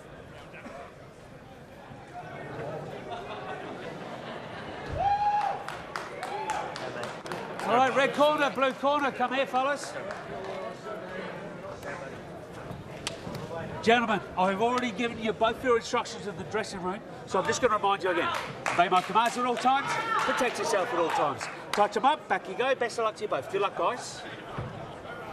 Like the Lupe Fiasco line, if you are who you say you are, a superstar in Callum Peters' case, he's meant to win tonight against Marcus Heywood, but you survive the experience. You don't often beat Heywood comprehensively, and we've seen that. Okay, let's go. The likes of Biggs and Mikhailovich and Morgan and Jackson. He's hung in with all of them. How does the experience of Heywood go against a rising star in Peters tonight? 6 3-minute rounds, super middleweight division. Just the 4th time out in the pro ranks for Callum Peters. And immediately he goes to work to the body. Corbin Middlemass and former world champion Liam Parro on the call. What are you on the lookout for early tonight, Liam? Mate, I rate Callum Peters, one of the best talents here in the country. And he's had all three fights by stoppage. And like you said, you know how tough Heywood is. So if Peters can get him out of here, it's going to just really certify his power and his experience, and I think we're going to see it pretty shortly. And he's banging early. Look at him absolutely rip. Huge volume puncher, as promised. Callum Peters. Heywood trying to keep him honest and get him off him. Countering back. Peters, thudding punch, just snaps the head back of Heywood, who retreats to the ropes. And Peters goes to work to the body. He takes a knee. There you go, that power's real. 5, 6, 7, 8. You all right? Okay. And we continue on the fast twitch muscle fibres of Callum Peters with the 10-ounce gloves. Look for it. Set it up. And he's pressing for an early shower tonight. Again, rips to the body and another knockdown. 3, 4. No. Callum Peters. Yeah. The star continues to rise. That 4-0, 4 first-round knockouts. Less than half a round.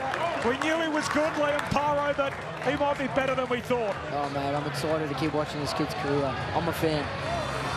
There's a reason nobody wants it with him. Callum Peters, one of the most avoided guys already across 3 different weight classes in and around the middleweight division. And he is avoided for a reason.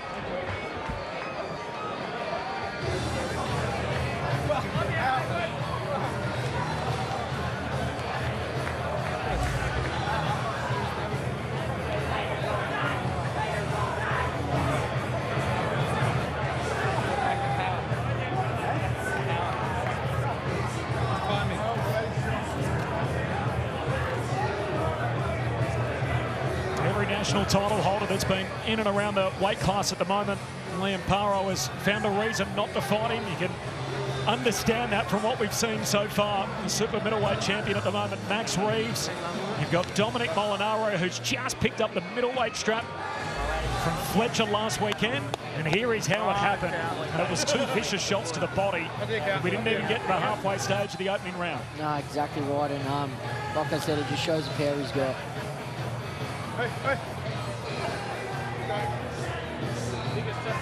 What are you seeing in Liam as a young prospect? What does he do well?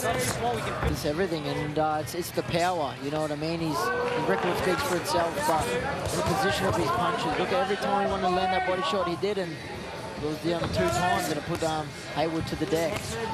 He said he was surprised when he put the 10-ounce gloves on about just how limited cushioning there was in them. He doesn't seem to have too many issues using those. Oh, absolutely not. He finds a home with them and puts him away very, very early. But you don't get paid overtime in the sport, so he's got the right deal. All right, ladies and gentlemen, we'll get set to make this one official. We'll get our 2 fighters to centre ring. Ladies and gentlemen, again, put your hands together for both of our fighters for our semi-main event of the evening. But ladies and gentlemen, 1 minute 25 of round number 1. Your victor by TKO, making it 4 fights, 4 wins, 4 first round knockouts. The rising star, it goes to the blue corner, Callum 50 Peters!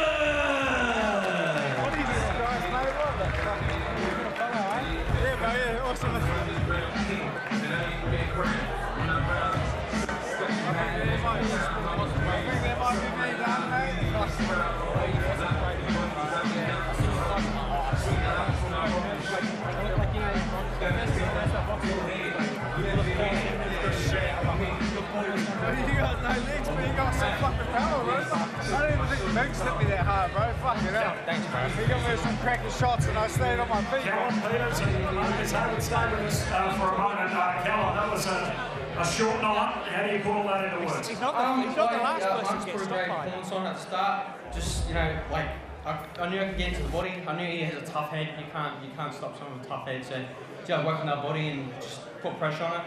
I knew he was going to try and come over by Aken or hook, try and come under, get a little tap in there.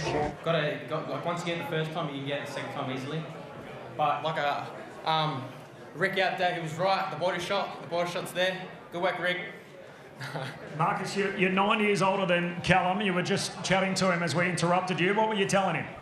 Oh, just the execution of the game plan was perfect, and I think it might be my last fight, to be honest. I'm getting a bit on now, and you know, well executed game plan by a young up and coming.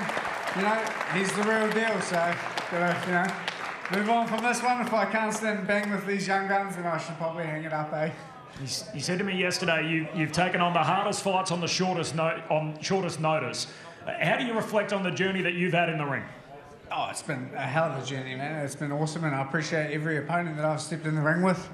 I've learned so much over my life. So, yeah, boxing is an amazing sport, and you know, good luck to you, Callum.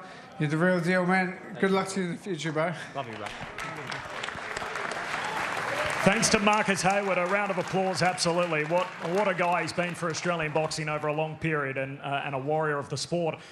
Callum, back to you. You're obviously juggling parallel careers at the moment between the amateurs and the pros. How do you juggle both? Look, I don't treat the sport any differently. You still run the same punch, aren't you? So you keep training hard.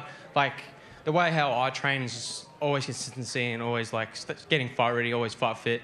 But, yeah, just getting those dates sorted out, because, you know, you get a 3-day suspension, so got to get them lined up. But, yeah, like, if I can get a pro fight, I can. That'd be good. But next year should be a lot of opportunities for pro fights, so very exciting. We touched on in the call, 2 more things. We touched on in the call, you are one of the most avoided guys already. You're only 4 fights into your pro career. Who do you want next? Look, you haven't nailed one point in front of me. I'm happy to take him on. Like, I'm not afraid. I'm not scared. Everyone's scared of me. I don't know why. I'm all smile and happy, you know. I'm happy getting there, share the ring of anyone. Because once we're in the ring, we'll, like, you know, get connected and evolve as people. We're in there connected and punching on and out. We're all love, fella. So And we got the futsal wheels again. We see these. Are these fast becoming your trademark? Yeah, no, I love the futsals. Lomachenko wears them. I wear them. I think they're pretty good. They're a lot lighter, a lot easier to move around. People are like, you're going to roll your ankle. I'm like, nah. Like in soccer, they always move their feet, don't they? Rolling ankles on you, not on the shoe. But yeah, I like them to stand out, look good. Well done tonight, Cal. We'll see you next time. Thank you. Oh, there's never a dull moment when that man is in the ring or on the mic for that matter. He's a born entertainer, Callum Peters. What a start he's having to his pro career. Liam Parro, Pete Padella with me, and we thought surely, gents, it won't end in the first round, especially with Heywood's experience this time, but incredibly, he's done it again. It just proved how much power he really does have. I'm a fan of Callum Peters. We're watching a superstar unfold in Australian boxing, and he's going to make waves on the world stage. Like I said, I'm a fan. I'm keen to see what's next.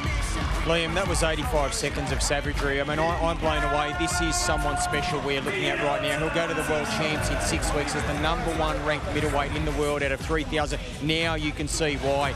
The sharpness, the fast pitch fibres, the explosivity, the timing of his punches, going up and then going to the body. He has got all the tools, Callum Peters. He can be a pay-per-view superstar here in Australia. Most definitely, and he's got the charisma to match it. You know, he's good to listen to, good showman, and wow, how good is Australian boxing? This kid he's a freak. He's a superstar in the making. Well, if it was avoided earlier tonight, he's even more avoided as an Australian boxer after that performance. Who would you like to see him fight next, Liam? Just quickly. There's a lot of big names in the super middle to light heavy. There's Kira Rush and there's Dylan Biggs. Dylan Biggs. There's a few big names there, but look, I don't think they're going to be in a hurry to fight this kid. And I don't blame him. He's going to give anyone trouble, and I think he's going to be a household name very shortly. Yeah, Kira Rustin sitting in the crowd here tonight, so he would have had a good look at Cal Peters a moment ago. But now it is main event time. Here in Brisbane, Floyd Masson taking on John Parker in what is a career-defining fight for both men. Pete, tell us firstly what doors are going to open for the winner of this fight. Well, Floyd Masson's won an IBO world title before. He did that 2 years ago against Fabio Turchi here in Brisbane at the Eatons Hill Hotel. So he's been there, he's done it, he's 15-2, 8 KOs. He's got very good power, Floyd. He loves to trade in the pocket. And look, if he wins this fight, he can set himself up some bigger fights. I know he's looking at David Nyika. He's looking at Jai Opetaia. Of course, he's the king of the Cruiserweight division, Jai. Maybe that's a few fights away, but Floyd backs himself. He's confident, and he believes he can take down Jai and David Nyika.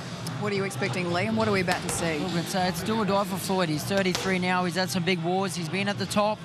And I think he needs to make a statement against John Parker to throw his name back in the mix with those top level guys here. Obviously, got the king of the cruiserweights in Opetaia, so he's got his vision set there. But yeah, he needs to put on a good statement tonight. Yeah, do you agree? Do you think victory will be enough, or does he need to make a statement, Floyd Masson, to put himself back in those world title conversations? Yeah, look, I think he needs a statement, Megan. Look, I think John Parker, he's not in the realm of his brother, of course, his great brother, but look, he's tough. John, he's never been stopped, so he's going to be a tough competitor, but I think Floyd's got the experience, he's got the toughness, and he can bang. And I think he's going to have to bang big time tonight. I think he can stop him within 6 to 8 rounds. Righto. What do you think of John Parker? What have you seen of him? Look, to be honest, I haven't seen too much of John Parker, you know, but going off from the surname, Joseph Parker's a legend. And if it's in the blood, he's going to come to fight. So I think it's going to be a barn burner tonight. And I do think Floyd Mason's going to get it done inside the distance. Yeah, you've got to think if he's got even half the toughness or resilience that his big brother does, Pete, Joseph Parker, is going to be a tough battle tonight. Well, he's won his biggest battle, Megan. In 2017, he was diagnosed with a brain aneurysm and he stopped boxing for 3 years, John. So he's shown a lot of courage. He didn't know if he'd fight again. And as you can see here from the highlights, he's a walk-forward fighter. He likes to come on the front foot. That will suit Floyd Masson. Masson likes it when a fight comes forward. He'll walk onto his punches, and he's got the boxing IQ, Floyd, to set traps and then finish him off. I think he'll get the job done tonight. Do you think it is career over for Floyd Masson? He did hint at the press conference a couple of days ago that, well, if he can't beat John Parker, he's not going to beat anyone at the even more elite level. I do think so. I think it is do or die for him, and I'm wishing him all the best because, I just hope he can get it done because it's a big fall if he doesn't. Oh, look, I think, Megan, if he loses this, it's career over. There's no point fighting on for Floyd Masson. He's aware of that. He's cognizant of that. He's world ranked at number 14, so he should get the job done here. Then he moves on to bigger and better things. He'll win this fight. Yeah, Pete mentioned some of those bigger and better names. David Nyika, Jai Opetaia. Do you think he's ready for those kind of fights? Well, certainly Nyika, but What about Opataya? Look, with a good statement tonight, it will help certify that argument for him, but that's Joe Opataya is Joe Opataya. So it's a big ask, but look, we'll see how he performs tonight, and I guess where he can go from there. Well, you know what I found, Megan? One thing about Floyd, if you look at his highlights, he had the fight of the year against Mark Flanagan. He's a tough two-time world challenger, Mark Flanagan, and he went the distance with him, 1 on points. So he's probably got the toughest chin in Australian boxing. You see here the highlights against Namdi. He dominated this fight over 8 rounds here at the Piazza a couple of months ago. But Floyd, he can work on the inside, but he's also got the ability to establish range and then fight off the back foot. He's a good counter puncher, but he prefers to walk forward and unleash as he does here against Namdi. So he's got good boxing IQ, he's got the toughness, and he's got the chin to be the perfect complementary boxer who can win a world title again, and that's what he wants. What do we learn about Floyd Masson from this performance? Look, he loves the war. Everyone knows Floyd Masson loves the war, but look, I think if he boxes tonight, he can box beautifully. So I think he should box tonight, and it should be an easier night in the office for him. The thing that worried me, Liam, was when he had the world title win in the IBO, which isn't one of the 4 major belts, so it's one of the lower tier belts. But he then failed to defend his title against Vincent Nagabu at Eden's Hill Hotel. So that would be disappointing for Floyd. But then he had that great win against great loss against Masternak. But a lot of people thought he was robbed over in Poland. Masternak 49-6. Experienced boxer. Floyd went the distance with him. So he is better than domestic class. He's world class to me. Is he world title, world class in the 4 belt, the major organisations? I don't know. We'll learn some lessons tonight. What about for John Parker? Where will a win tonight position him moving forward, do you think? Look, he'll be in the same as Floyd Masson. He'll be in the argument to fight the guys of Nanika and Opataya down the track. But yeah, like I said, it's a big fight for both of them. There's a lot on the line. There's a lot at stake. And yeah, whoever wins here is going to elevate the career. And like you said, Pete, whoever loses, unfortunately, it might be time to hang them up. Absolutely. Look, for me, Liam, too, I think it's dangerous for Floyd Masson to be targeting Jai Opataya right now. Like, Jai is a killer in this division. He's the king of the division. I think he beats Masson at this point of his career. But Masson, I would love to see him fight nice guy Noika. Noika was beaten by Jai. And that would be a beautiful matchup of fights. Styles make fights. And I think the class or the finesse of Noika would suit Floyd Masson's toughness. And I think Masson would finish off Noika potentially. And then he sets himself up for bigger paydays, better fights. But right now in his career, he has to get the job done here against John Parker, who will be a come-forward fighter. I reckon he could go the distance, but Floyd's got the power to finish off John earlier than that. Do you agree with that? 100%. I definitely don't disagree with you. No, but yeah, I think Floyd does definitely have the pop to get it done, but he can't be stupid because, you know, they're big boys and one punch can change it all, and I'm sure Parker can pack a punch also. So he's got to do it very strategically, but yeah, he needs a good performance here tonight. All right, we're told the boys aren't too far away from coming out. We're waiting. We're very excited. But let's just quickly touch on what's coming up over the next few weeks. We spoke about it at the top of the show, and we have throughout the night. Nikita Tszyu, of course, on August 20. He's got a tough fight. And then Sammy Goodman in a world title blockbuster over in Saudi Arabia. That's on August 16. Couple of big fights, and of course, you later on in the year, hopefully, as well. But Nikita, firstly, what are you expecting from him on return? I'm hoping to see the Butcher back in full-fledged force, you know. Exciting. I think we're not going to see anything different from Nikita. And Sammy Goodman, well, it's his time to shine. And like you said before, he gets through Nick Ball. There's that fight with Inouye's there. So I'm really backing Goodman to get it done and cause the upset. Yes, he's going to get past Ball, and I think he can do it against Inouye. I said it before, and I'll say it again. I'm backing Goodman the whole way. What do you think, Pete? I think this is a more winnable fight for Sam Goodman against Nick Ball at this weight division. I know his first step up at 126, but I think Ball's more beatable than Inouye is. And Ball is 157 centimetres. That's 8 centimetres shorter than Alan Langer. That's how small he is. He's powerful. But I think Sam's got the boxing IQ, the fitness, and the class to win. I think he wins this world title. All right, gents, great to get your thoughts. We're ready for our headliners to come out now. Let's take you back to James O'Shea. Well, ladies and gentlemen, we are now set for our main event of the evening. We fight 10 rounds of boxing in the Cruiserweight division, and we do it for the IBF Pan Pacific title. Let's bring out the fighters for our main event. First of all, fighting out of the red corner, this is John Parker.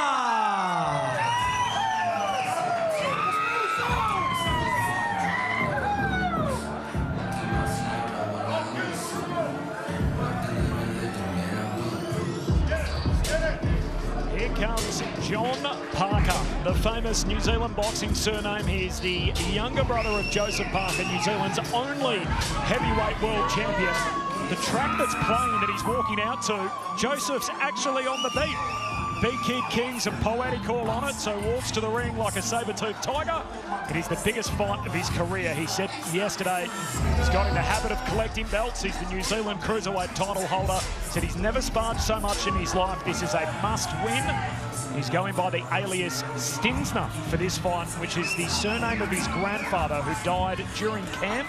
He's dedicating this fight to him. He says, I hope that he's there with me on fight night.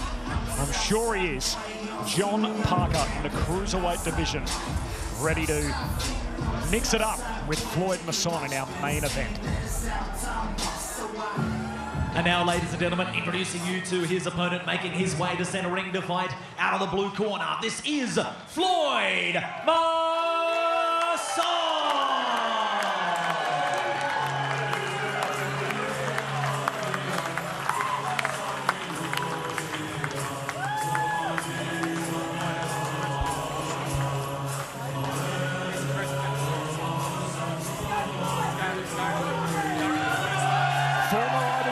Champion is not waiting, he steps straight out, and here he comes to the ring.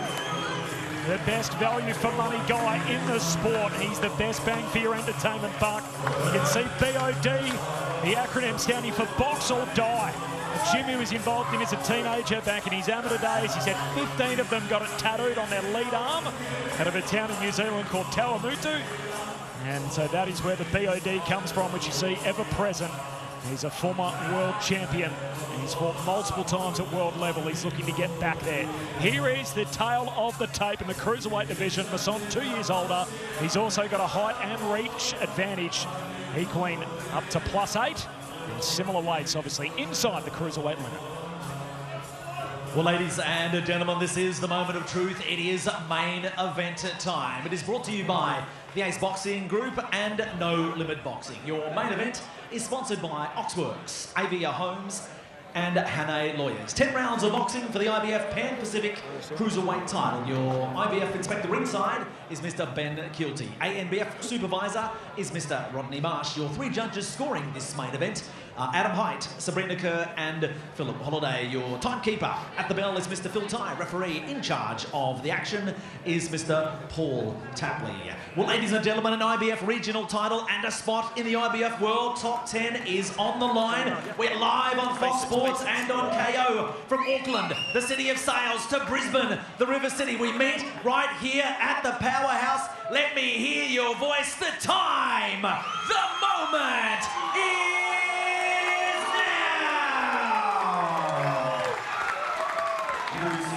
first, standing across in the red corner. Tipped the scales yesterday, 89.5 kilos. From South Auckland, New Zealand, he's trained by Terence Reid from the Mayhem Boxing Gym. His professional record to date, 12 fights, 11 wins, just the 1 loss. He is the current New Zealand National Cruiserweight Champion, a WBA Oceania Champion. I give you John Stinsner!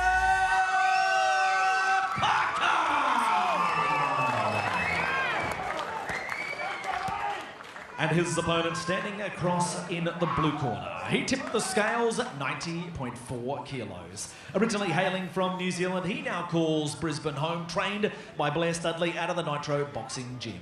His professional record, 17 fights, 15 wins, 8 big wins by coming by way of knockout, and just the 2 losses, a former Australasian champion, a former Australian champion, and the former IBO Cruiserweight World Champion, and currently ranked number 14 by the IBF. I give you Floyd B.O.D.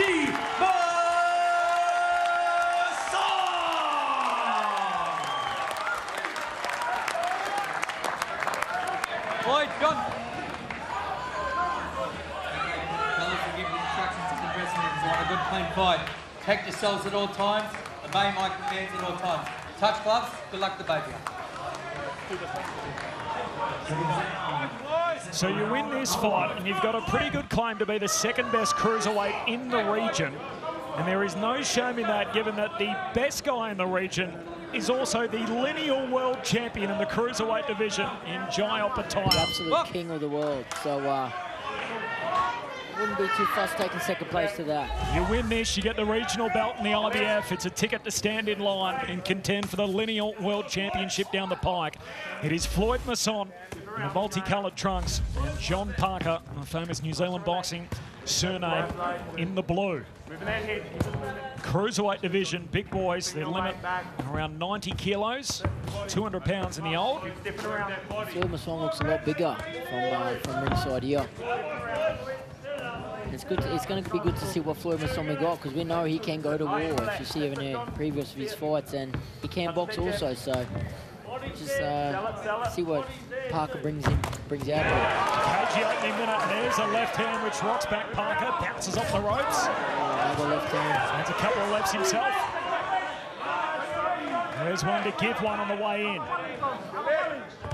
First real exchange. Masson again trying to find a home for that straight left.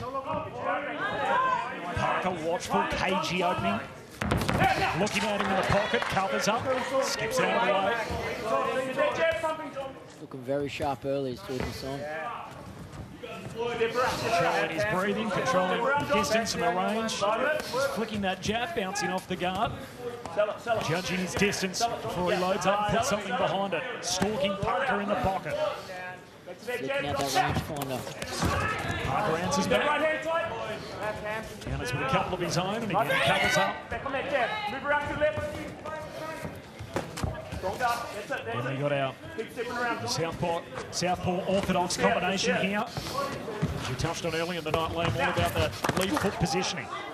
Parker back. rocks off the ropes, and they tangle up. I like how Floyd's flicking his jab out there, just making sure once he throws that left hand, it's going to find a home. Parker wears one to the body. Couldn't quite get the gloves down to block that shot from Masson. Masson again just stalking, controlling the bout at the moment from the middle of the ring. Parker trying to answer back. Get that two straight up.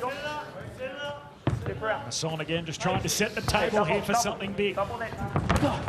He move in behind it, looking to hook Parker. Bobbing and weaving, trying to change the levels. He misses, caught Parker in the exchange on the way out. Both from the court there. Can't get too careless to Masson. Back into the middle they go. Latter stages of the opening round. It's been a good one for Floyd Masson as he looks to work to the body. Parker, the feeling out process. The opening round comes to a close. Very active from Floyd with that left hand early, you know. Usually you see them just touch him with that jab, just feeling each other out, but he's obviously found his range early and he found a home for it early. It's good to see. I think he knows what's on the table for him tonight. He wants to make a statement here so he can have those big fights. We need to keep fights. that guard up though, but we need to get that jab a bit busier, yeah? That right hand's on his attack. So I want you to double jab to your left, double jab. Then when he fires his attack, you're going to look for that backhand, okay? We've got to get that lead hand jabbing more, okay? Yeah, and hold your ground a little bit. You don't go flying back into the ropes like that because you're losing your balance, yeah? Yes, sir. Okay, suck it in. Deep breath. So here's the start from Floyd Masson, and there's that left hand he spoke about, Parro. Beautiful left hand early. And that's, like we said earlier, that's against the Orthodox as the Southpaw. That is your shot, and he's finding a home for it early, which is a good sign for him. It's going to be a long night for John Parker if that keeps tagging him all night long. There's Blair Studley in the corner, third fight together. Floyd Masson and Blair Studley, well known in the boxing scene in this part of the world. He'll be pretty happy, I'm sure, with what he saw from his charge in that opening round. Most definitely. Definitely with Masson round that first one. Again, just feeling for distance here. Masson in the early stages of round number 2. Don't forget the next time we're on boxing through Fox Sports, it'll be on main event. It'll be August 20, Darling Harbour next month, a world-class triple header at Nikita Tszyu. There's the headline attraction there, finds another undefeated opponent. It's a fight card that also includes the likes of Michael Zarafa and Brock Jarvis back in the ring. Just controlling range at the moment, isn't he? Masson behind that jab. Very well. He's not holding up every punch here. He'll just pitter, patter, tapper in different range, different power. It's definitely going to set something up soon. Parker, very different setup. Obviously, the famous surname that he shares with his brother Joseph, who's in the house tonight. He said, look, whenever he's close by, he feels invincible, but different crews. Obviously, Joseph working with the Cronk team, the famed Emmanuel Stewart, obviously his gym that he set up and established. Parker being John here in this fight with his own team. He's been stalked into the pocket again, trying to fight his way out of it, works to the body. He really found his range early. Just to make Parker miss, and 9 times out of 10 coming back and making him pay for those misses. So he's definitely done the work in the gym, and they've got a good game plan. If you're John Parker, what do you need to change then here with Masson able to establish his range so early? Close the gap, but then again, that's credit to Masson to let him do so. You know, every time he tries to creep forward, he's taking that step back with him. So he's just keeping that perfect distance where he's using his reach. He can hit him. He knows Parker's a bit shorter, and he can't tag him. So he's boxing well. He certainly knows his credentials at world-class level. Floyd Masson, former RBO world champion. Again in behind the jab here, trying to set up that left hand, trying to set the table for it if he can. And we saw in those highlights, he landed that in the first round, rips to the body there, Masson. Parker able to skip out of the way, gets back to centre ring, sweeping left hand, misses. The only thing he's got to watch is all I can see from Parker now is just the counter left hook. And Floyd can see it, but if I was him, the only thing I'd do is keep that lead hand a little bit tighter. Just prevent anything little happening. Looking to the body, Masson. Back in the waning moments of the second round. Parker, middle of the chest. And there's a body shot that hurt. Just wobbles Parker momentarily. That right hook by Parker with that counter. He's got to be wary about that. That's the only thing I can see that's a threat coming from Parker. But other than that, it's all Floyd Masson. Positive start for Masson. There's his corner. Okay, when you land a good shot, doesn't mean you have to like tense up. Okay, stay relaxed. You'll break him down. Yep. He's putting that weak jab in. We can start to expose that a little bit. Like he's being lazy with his jab. Yeah. Breathe.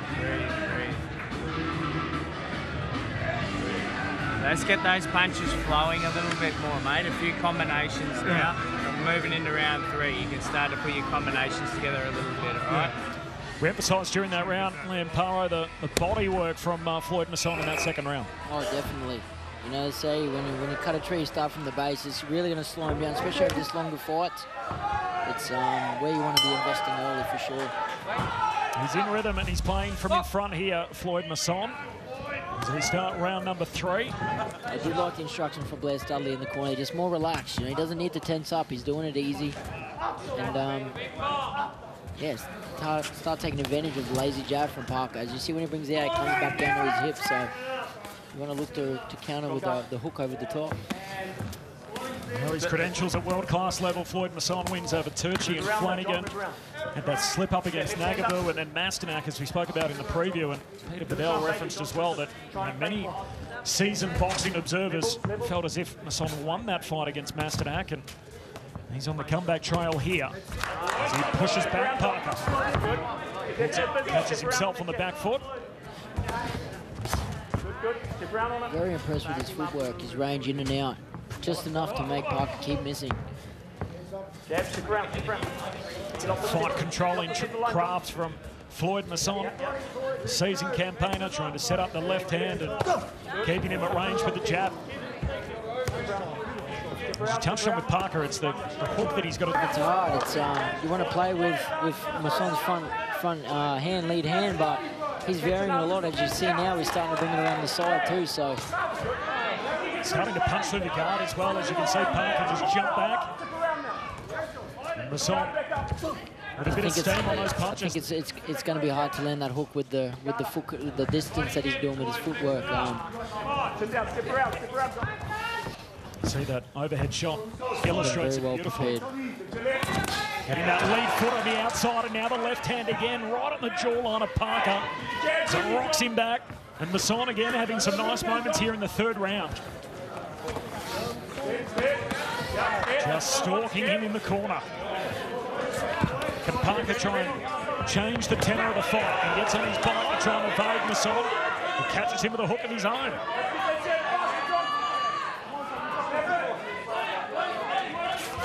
Parker misses. He's tagged. Top of the head from Masson. Trying to weave out of the way. Parker in the process. I like the game plan they've got here for Masson. It's working very well. He's looking very crisp. And it shows that he's been right at that top level, that pinnacle. And I'm sure he wants to make a statement here just so he can certify his name back there for the big names, as we said before. The likes of Opatoy, you know, so. His camp says no one wants to fight Jai Opatoy with good reason, the lineal world champion. He said, we do. We'd be more than happy to have the Australasian showdown there. Obviously a huge fight in this part of the world. It would double on the global scale as Masson trying to catch Parker on the way in, does well to get in the tangle and get out of a sticky situation there in the pocket. Brings us to the end of 3. That is the end of round number 3. John Parker for Masson now. Look for the big swing. You've got to go straight shots. His head's there. You've got to go straight shots, so you've got to earn it. You can't just look for the one shot. Hey, we've got to touch with that jab more. We've got to touch with that jab more. Keep your guard up. And then let that backhand go twice. Or to the body, yeah? But do it inside. Don't do it from so far back because you're missing too far away. He's on. Just keep yourself closer. Launch when you're inside, please. Launch when you're inside. Don't launch from outside, okay? Yeah? Come on. Come on, we got this. Don't let him break you down in that corner. Strong. Keep your guard strong. You got it? Highlights here from the 3rd round. Be honest with me, Liam, when you're in the corner in a big-time prize fight like this, how much of the message from the corner sinks in? How much do you take on board? Oh, everything. You know, everyone knows me and Alfie have the best bond. And if you've seen round 6 of my win against Matthias, he was my only hope. Amazing the different approaches from certain guys in the corner in key moments, and particularly when they're in deep water, how they pull themselves out from there. So I think on our unofficial card, ringside, Masson pitching. Yeah, that left hand's finding him. He's starting to really put some oomph on that. And Masson pitching a shot after the first 3, grips to the body, Parker tries to answer back. That's a dangerous spot to be, isn't it, when he retreats into the corner and has to try and weave his way out? Most definitely. You got someone as dangerous as Floyd Masson coming at you with dynamite in both hands. You can hear the power from both boys from Sydney, so. They reset in the middle of the ring. What can Parker do to try and change the tenor of the fight? He wears one to the body, answers back in the middle of the chest. Now pushes a stiff jab himself. Trying to punch through the guard, Masson. And straight left cross. Shoot up your guard, John. 2-punch combination from Masson, now banging away out of the clinch. Confident start from Floyd Masson. No holding, John. Come on, let him go. Let him go. No holding. No holding. Looking for a breather in the middle of the ring. Masson back to work. Continues to walk him down, marching across the ring. Parker looking for a fight-altering punch if he can unload on something. He wears one on the way in. It's a good variation of Floyd Masson. The head movement, the upper body movement. Just the feeling with the punch. Not every punch is 100%. It just sets it up. You can hear the sound effect punches coming through with the gloves of Floyd Masson. There's a little moment, just caught him low, and acknowledgement from both guys for the punch south of the border. 50 seconds left in the 4th round. Big stiff punch, heavy artillery from Masson. And Parker forced to lock up. Varying his punches beautifully. Floyd Masson, he is rolling here in the 4th round. Over top. No hold, John. Work the knee, John. Work the body now. Work out of it. Let's go there, Floyd. Right, step back. This corner does his best to try and encourage Parker late in the piece here in the 4th round. That pushes him back in behind that extreme left hand from Floyd Masson. That is his trademark as he tries to unload again, and Parker evades. Able to absorb a whole lot of punishment here through the first 4 rounds. Most definitely. He's already looking, he's gassing a little bit. It's not a good sign. Still got 6 rounds. 4 down. across 10 in the Cruiserweight division, and Floyd Masson in rhythm. You know, you're seeing those punches, so that's catch and counter, because he's way out of position, you know, when he's throwing those crazy punches. Breaths. 2 deep breaths, mate. Those counters are on, Floyd. Yeah, counter. Especially his head's down over his knees like that. Yeah. Yep. Pulling him back to the rope. Here's the highlights from the 4th round. Liam Parro, and more of the same. Wow, those left hands. The only thing I'd like to see, Floyd's fighting perfectly. I'd just like to see a jab to the body and then bring that left hand over the top. Other than that, man, he's on fire tonight. He's looking world class, and it's exactly the statement he needed to make so far. What a career he's put together now in his 18th fight, Floyd Masson. He's on top here, being jumped out to an early advantage, and John Parker out of New Zealand. Floyd Masson, a native Kiwi as well, who now resides in Brisbane, spent time in Perth. Tried to get it out of him yesterday, Liam, as to whether he considers himself a Kiwi, a Sandgroper or a Queenslander, and he was very diplomatic, saying a little bit of each. You can imagine. Him. Let's see what he's able to do with the jab here after new instructions between rounds. Throws to the body. Parker covers up. What would have been the theme in the Parker corner, do you think, at the end of the 4th? Look, man, it was, yeah. It's a long night in the office already for him. It's 3-punch combination, rocks him back again, Floyd Masson. A bit of pop in his punches. Here's a multi-punch combo for him. I love how Floyd is just touching with the jab. You know, it's nothing big, but it's keeping Parker aware. You know, he's not going to walk into it because there's that punch sticking out there. You know, it's keeping his guard up while he kind of gets to rest at the same time while he sets other shots up. Pretty hard to cover up to the body and to the head at the same time. And definitely. It's not enough hands for all of those. Parker giving the run around here by Floyd Masson, who's had a nice start. Land a little uppercut in time. Parker weaves his way out of a sticky situation. Throws wildly, sweeping punches, missing. Now trying to unload on the left hook of his own. But Masson establishes key position again. Parker wildly swinging at it. Trying to just change the rhythm a little bit here as much as anything, John. Change it up, but I think anything will work in his favour right now. Because the way it's been going, it's a hard jacket for him. Masson's able to get back into this spot, which he likes, which is that lead foot, keeping Parker's back to the ropes. Drops his hands there. Masson trying to work a 2-punch combo upstairs. Now flat into the body in the clinch. Paul Tapley separates them. Final 30 seconds of the round. How much gas is left in the tank for John Parker? You've got to give it to him. He's a tough guy. He's got some big shots. He's still there. He got 1 loss on his record so far. He swings wildly here late in the round. Masson senses a moment. Moves in behind it. Presses the action. Called the break. Parker warned for the low punch. Masson in the waning moments around 5. Wood into the body. And we reach the halfway point of the fight. And Floyd Masson is in charge.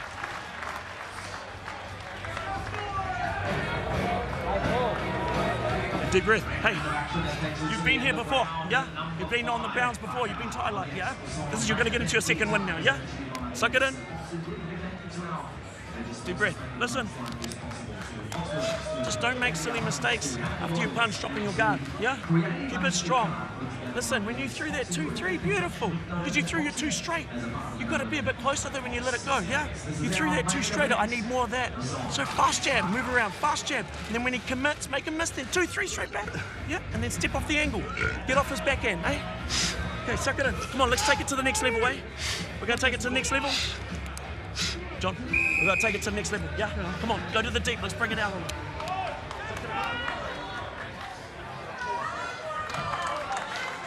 There's thoughts in the corner for John Parker. Some words of encouragement there to try and fire his guy up.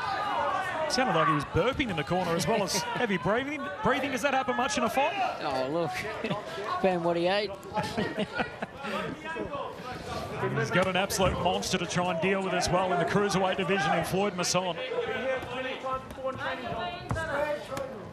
He's showing at the moment that he absolutely still belongs there. With a regional belt, the IBF Pan-Pacific Cruiserweight title on the line, and Floyd Masson in front of the halfway mark. He's way more effective when he sits at that range. A little bit more at bay, you know what I mean? He's, Parker doesn't have the reach, so cracks, a lot more crisper there. Cracks to the body again. And Parker trying to fight his way out of it off the ropes.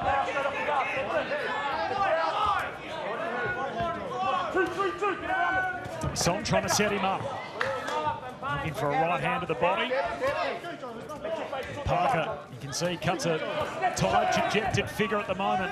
Trying to keep his hands up, cover up, and then trying to throw enough to keep Masson off him. There's a right hand that he leaps into. Keep your head up, John. Keep your head up. Trying to protect his body as Masson throws viciously in that direction. He's hunched over Parker, trying to answer back with something.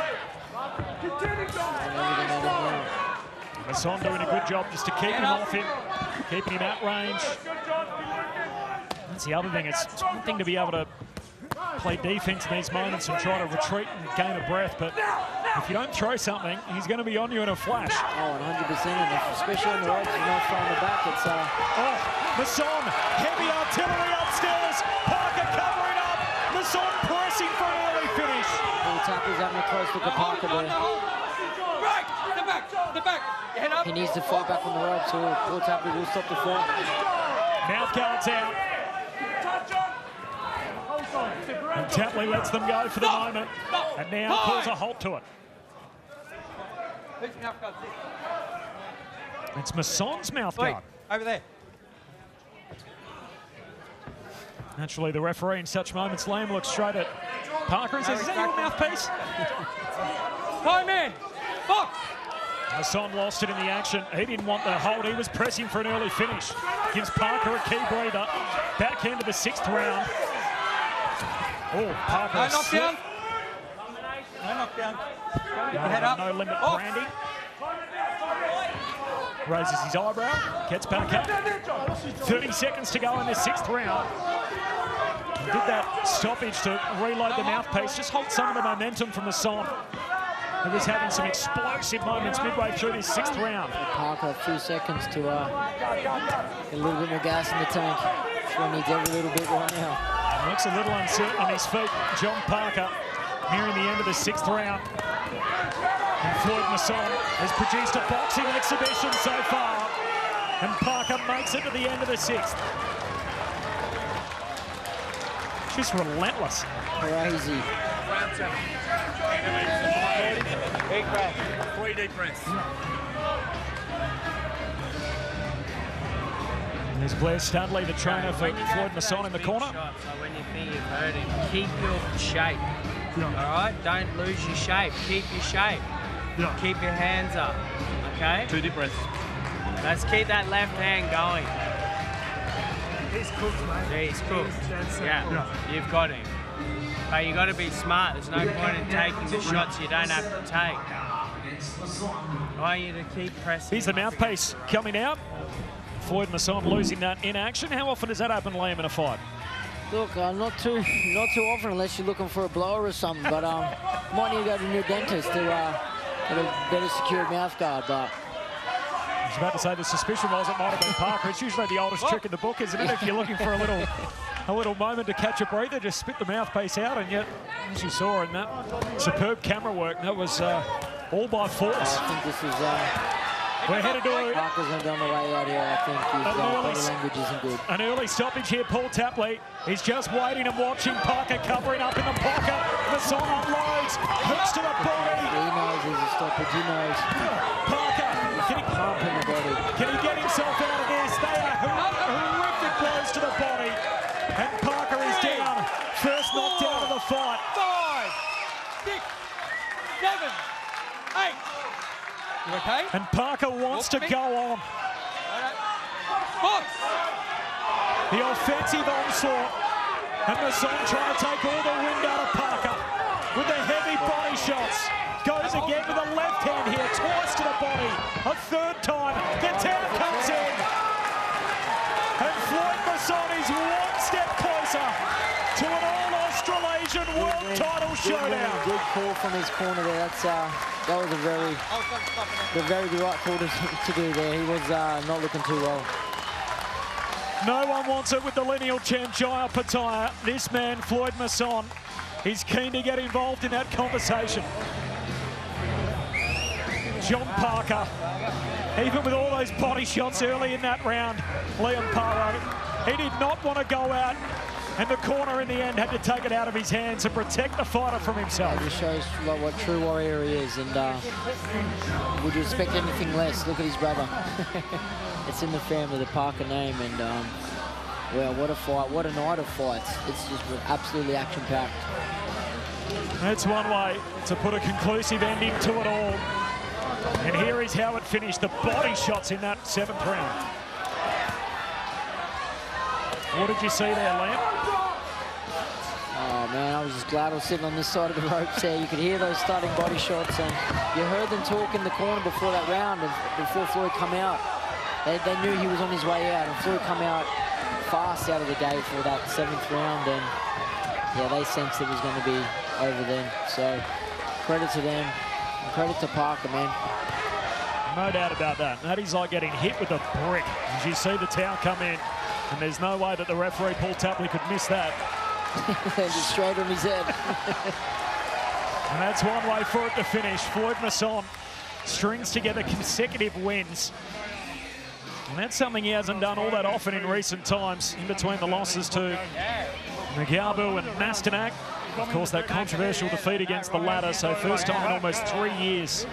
He scores back-to-back wins and takes his ticket to getting the queue for the biggest prize in the sport, the Cruiserweight Championship. It's the next time you'll see some boxing on Fox. It's coming your way on Main Event August 20 from Darling Harbour. Nikita Tszyu, Lulzim Ismaili, another undefeated opponent, the Macedonian, who now resides in Germany. And it's a pretty tricky business picking undefeated fighters from that part of the world. Nikita Tszyu, the Butcher, back in the ring, August 20, part of that world-class triple header. It features Nick Zarafa and Brock Jarvis also on the card. You can order it now through Main Event. All right, ladies and gentlemen, we'll get set to make this one official. Put your hands together for both of our fighters. Fantastic main event to cap off a great night of action here from the powerhouse in Brisbane. But ladies and gentlemen, 1 minute of round number 7. Red corner retires their fighter, awarding victory by TKO and the new IBF Pan-Pacific Cruiserweight champion. And it goes to the blue corner, Floyd B.O.D.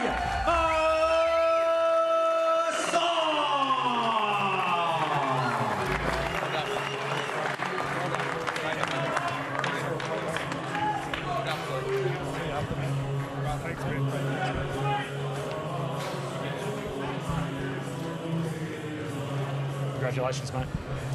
Congratulations, Floyd. You get out of here with a stoppage win. How did you do it tonight? Yeah, so I pretty much just went to try to break him down a little bit, and man, I found him super, he was real tricky and awkward, and it was hard to I was expecting a few more shots coming my way and trying to set him up on the shot, and it just didn't come, so I had to try put the work rate on a little bit and yeah, pick my shots and wanted to get him out of there. Holy smokes, those body shots in what turned out to be the final round. You're obviously now working with Blair Studley. You've had a few fights together now. Was that talked about in the corner leading out to the final round? Yeah, it was always the game plan to work to the body. We were looking to land that shot of him being a little bit more aggressive, and it just didn't come. I was either going to have to wait a little bit longer or try force it. But man, there was a lot of things I could have done better and should have done better. But at the end of the day, I got the win, and that's all that matters. You got a pretty good claim now to be the second best cruiserweight in Australasia, and there's no shame in being second behind the lineal champ Jai Opataya. It's certainly a ticket to stand in the queue for the lineal title. What's next for you? man, I'll just fight whoever's put in front of me, and that'll prepare me to fight for the world title, and not just fight for it, but win it. So I just need those right fights, and obviously I need to be a lot better than what I was tonight to win that fight, but I believe I can get there. Well done, champ. We'll see you next time out. And then could I just thank, obviously, Ace Boxing and No Limit putting on this show. They went really hard for this fight because there was a lot of fights that fell through, so they pushed really hard to make this happen, and I'm really grateful. And to all my sponsors, man, there's a bit too many to name, but they all know who they are. But I appreciate you guys all. You guys mean the world to me, and obviously my coach too.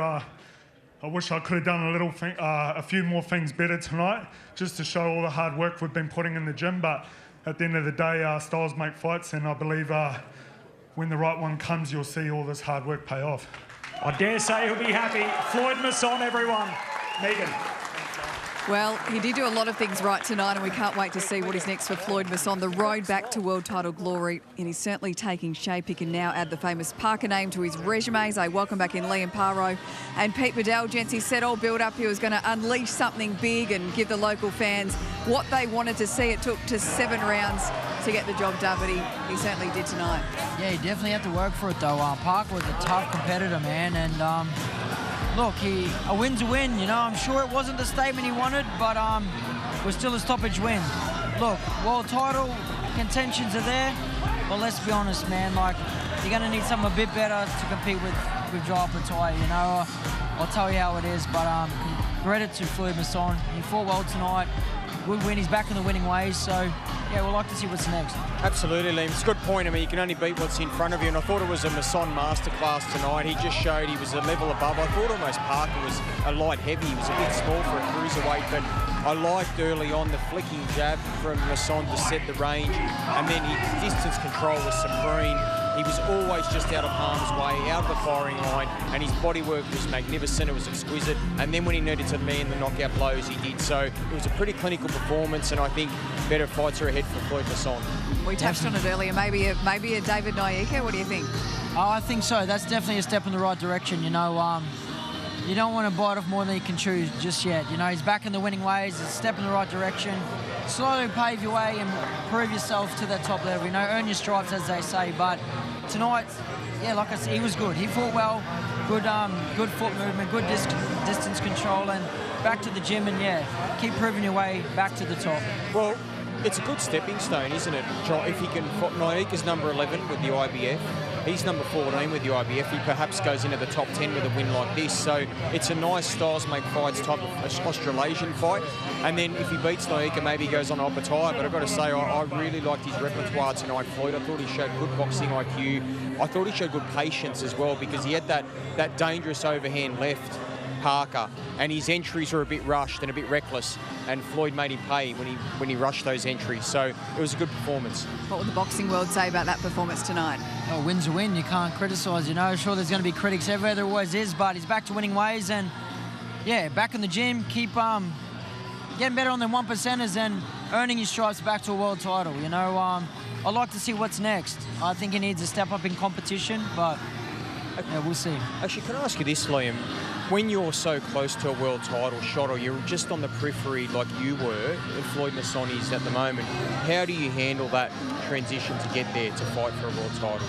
Look, it's just keep putting the hard yards in the gym, and yeah, like if you're talking about fights, you want to get the right opponents, you know, ones that, look, if you can get something close to the champion, you want to maybe transition slowly until they get a similar kind of style, see how you go against it. But yeah, it's just leaving no stone unturned in the gym and making sure 110% war ready for any opportunity that arises.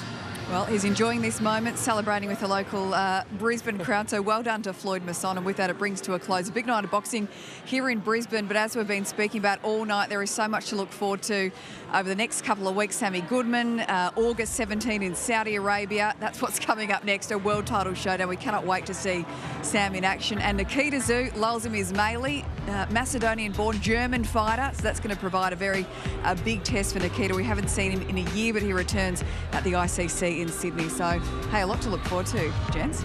Heaps to look forward to. Australian boxing's booming, and yeah, proud to be a part of it. And you've teased that we might see you Don't tell us what you can't tell us, but we might see you in the coming months. Weeks away. I think you're going to say Manny Pacquiao, aren't you? Get us excited. We wanted a Suncorp blockbuster. I'd love to, you know. I want to get a good hard win with a world-rated opponent at welterweight, certify my spot here, and then bring on all the belts, bring on title contentions. I'm ready. All right, we'll make sure we're the first ones you tell. But Liam, hey, well done tonight. Great job in commentary. Pete, as always, thank you. And thanks very much for joining us here at the Powerhouse Theatre in Brisbane. Congratulations to all of our winners. Floyd Masson, our headline act, and of course, Callum Peters. What a performance from him once again. We look forward to seeing you in a few weeks' time. Good night.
This is how they measure up. Tszyu with 1 centimetre of height and a significant reach advantage against Takeshi Inoue, and they both made the super welterweight limits. And we hope you enjoy it on main event television and around the world. Ben Damon here in commentary alongside the legendary Jeff Fennick. And in the early stages of this one, it is Tszyu measured and watchful and jabbing, and Inoue not with the aggression perhaps we expected at the start. Definitely not. Look, Tim straight in the zone, straight in front of him. Challenge him. Here, throw some punches at me. I'll make them miss and I'll make you pay. Tszyu stalking in the early stages of this one, and Inoue just waiting to see what it is that's in front of him. He's heard so much. How does he respond? Jabbing is Inoue. Well, Tim's touching those gloves early. He's going to go to the body. That's what I was just about to say. He'll start to go around those arms to the body and really wear him out. Well, Inoue has filled right out since the weigh-in, but gee, Tim Tszyu has as well. These are two big men, big super welterweights in this ring. Tszyu got through with his right hands. Inoue goes to the body himself with his right hands. Tszyu looks for the uppercut. Inoue charges forward. And now Tszyu back on that jab.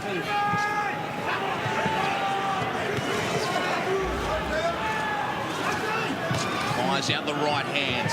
Inoue takes a body shot, takes another, an uppercut. He goes to the body himself, but Tszyu's had big moments in this opening round already. 1-2 he goes. He hooks around with his left hands. Yeah, Tim's just waiting for him to bowl one of those big right hands over so he can come up the middle. Throws Tim's that just overhand Inoue, but with nothing on it. Tszyu shows his power early.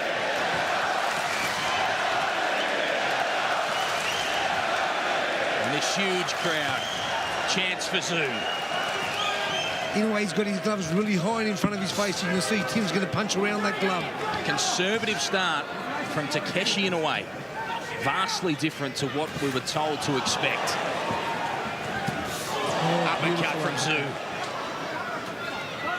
He tries it again with his left hand as Inoue chops in with his left. Body shots Inoue. Tszyu around the guard. That's the punch. The punch that finished off Bowen Morgan, he produced again. And there's reddening around the face of Inoue already. Inoue just missed with the right hand there. Went forward nicely with the right hand Inoue, but Tszyu moved with him. Here in front of 10,000 plus fans at a sold-out venue to see the 20th professional fight of this young star who's gambling everything tonight, but is so far looking the part of a future world champion. To the body now goes Tszyu. And jabs away.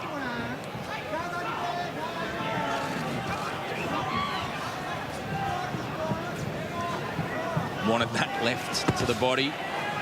Finds a right hand off the back of his hook to Tszyu, and then he goes downstairs. Shots from Inoue. Got in and threw a nice right hand to the body. Got through and scored with it, did Inoue. And he'll take confidence from that shot. He'll take confidence from a lot. Look, he's been hit, but he hasn't really been hurt at all. His defence is really good and solid early. He's got some power too, just Takeshi Inoue. We've seen that in previous fights, and you can tell just by looking at him. Tszyu the aggressor. Oh, big shot downstairs.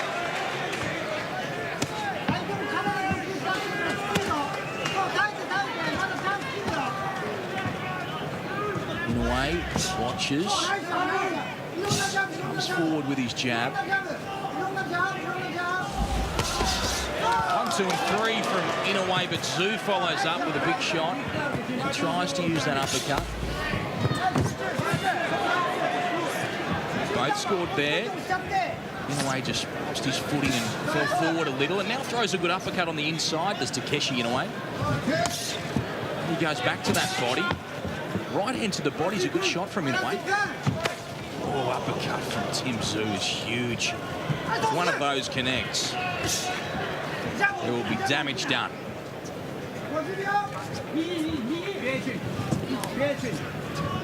Looks for an opening Tszyu, and while he does, Inoue attacks. Uppercut. 1-2.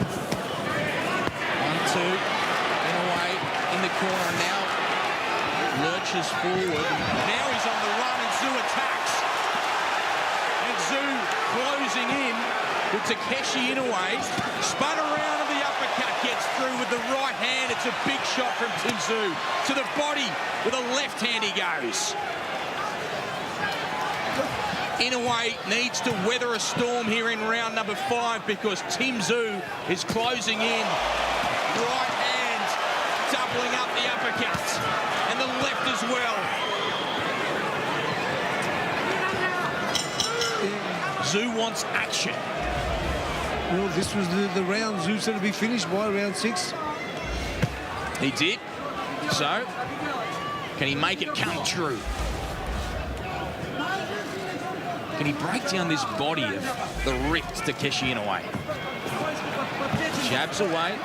The strange thing is, look at that. Big shot from Inoue. He's right body in the shot zone. And Tim's just standing right in the zone, and Inoue's not throwing punches. He's not taking any risks. It is a curious performance. It is. This is for the #1 position in the world. This is for you to fight for the world title. You must take risks if you want to win the fight, especially when you're losing. Inoue steps forward and throws his uppercut. Big right hand from Tim Tszyu. Oh, Inoue lands the right hand. It was a good right hand from Inoue, and Tszyu followed it up. Now he just covers up again, does Takeshi Inoue.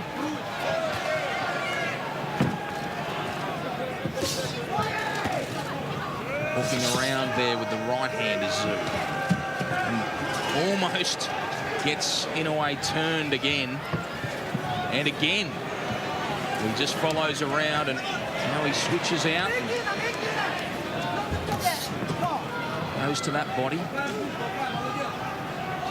Halfway through round 6, Inoue uppercuts, but can't collect him and gets him on that occasion. Oh, that's a big shot. That is a big shot to the body, and so is that from Tim Tszyu. He's taken them all well. Over the top comes Inoue, and again. He's there to hit, but he's covering up Takeshi Inoue. Tim's inviting him to hit him. Inoue tossed out a left hand to the body. Now he goes forward again and goes downstairs with the right hands and the left hand as well. Inoue fires back. He's tough, this Takeshi Inoue.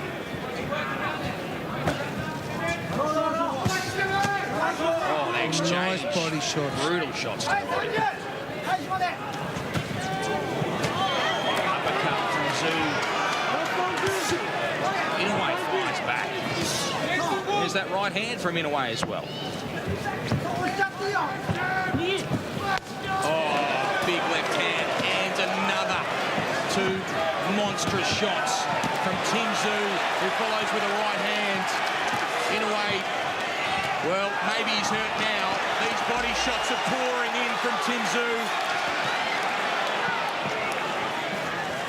He's found his target late in this round.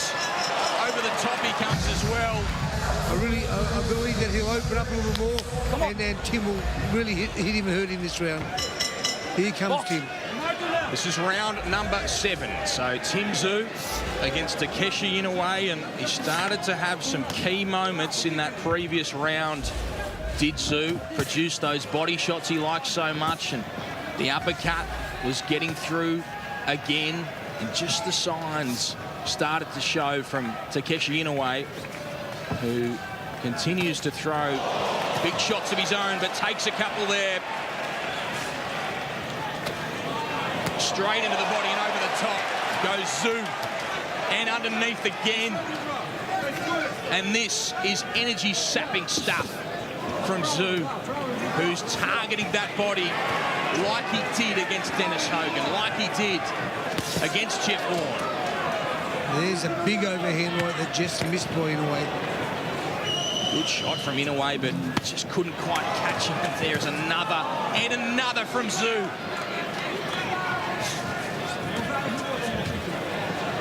It's energy-sapping, You're going to see soul-taking stuff. Those body punches are going to start to turn into hooks in a minute. Big shot over the top from Inouye, but Tszyu comes straight back and goes to the body again and again. Two huge body shots from Tszyu.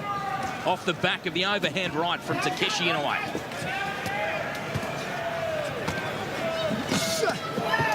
Good shots there from Inouye. Got through with the right hand again.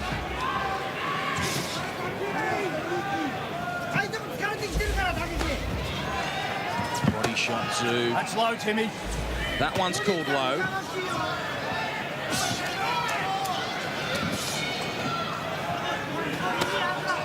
That one digs in. Inouye throws out the right hand, but not much on that one. He just steps around it. This is Tszyu. Body shots will come as a matter of course.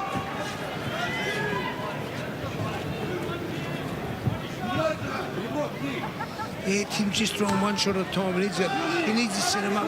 1, 2, 3. 1, 2, 3. You know, he has to make that touch punch. Touch power. He's looking for the big shots. He's looking to pick his targets. He does so there. The right hand gets through from Tszyu. And around the guard and to the glove touchdown. Regardless, he presses in and continues the assault to Tszyu. Around the guard again and straight through it on that occasion. Over the top. Inouye rocks around. Tszyu jabs through to the body. And Inouye misses.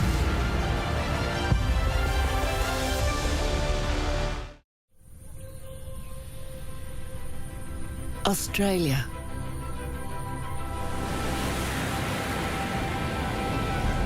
Join us on a journey across this rugged island and connect with the spirit of its people.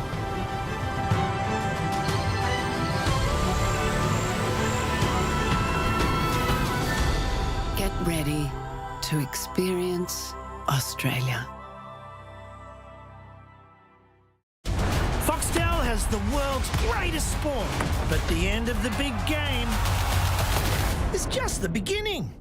We've got the best analysis. You can't toss all of these players out. Docos. The biggest grudge match in the history of mixed martial arts. I think all the talk was how you try and deal with Shane Warne. And live entertainment. Just head to the sports page for all things sport, all in one place. On Foxtel.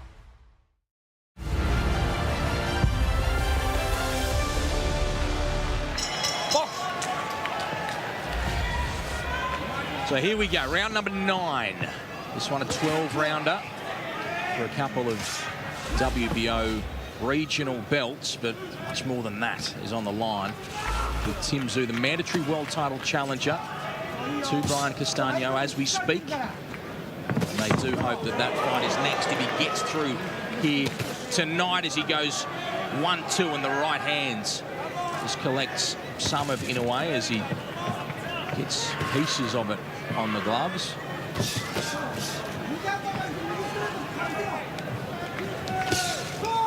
Right hands Inouye, and his corner liked it. Yeah, Tim took it on the shoulder. A slip there from Tszyu. He's okay.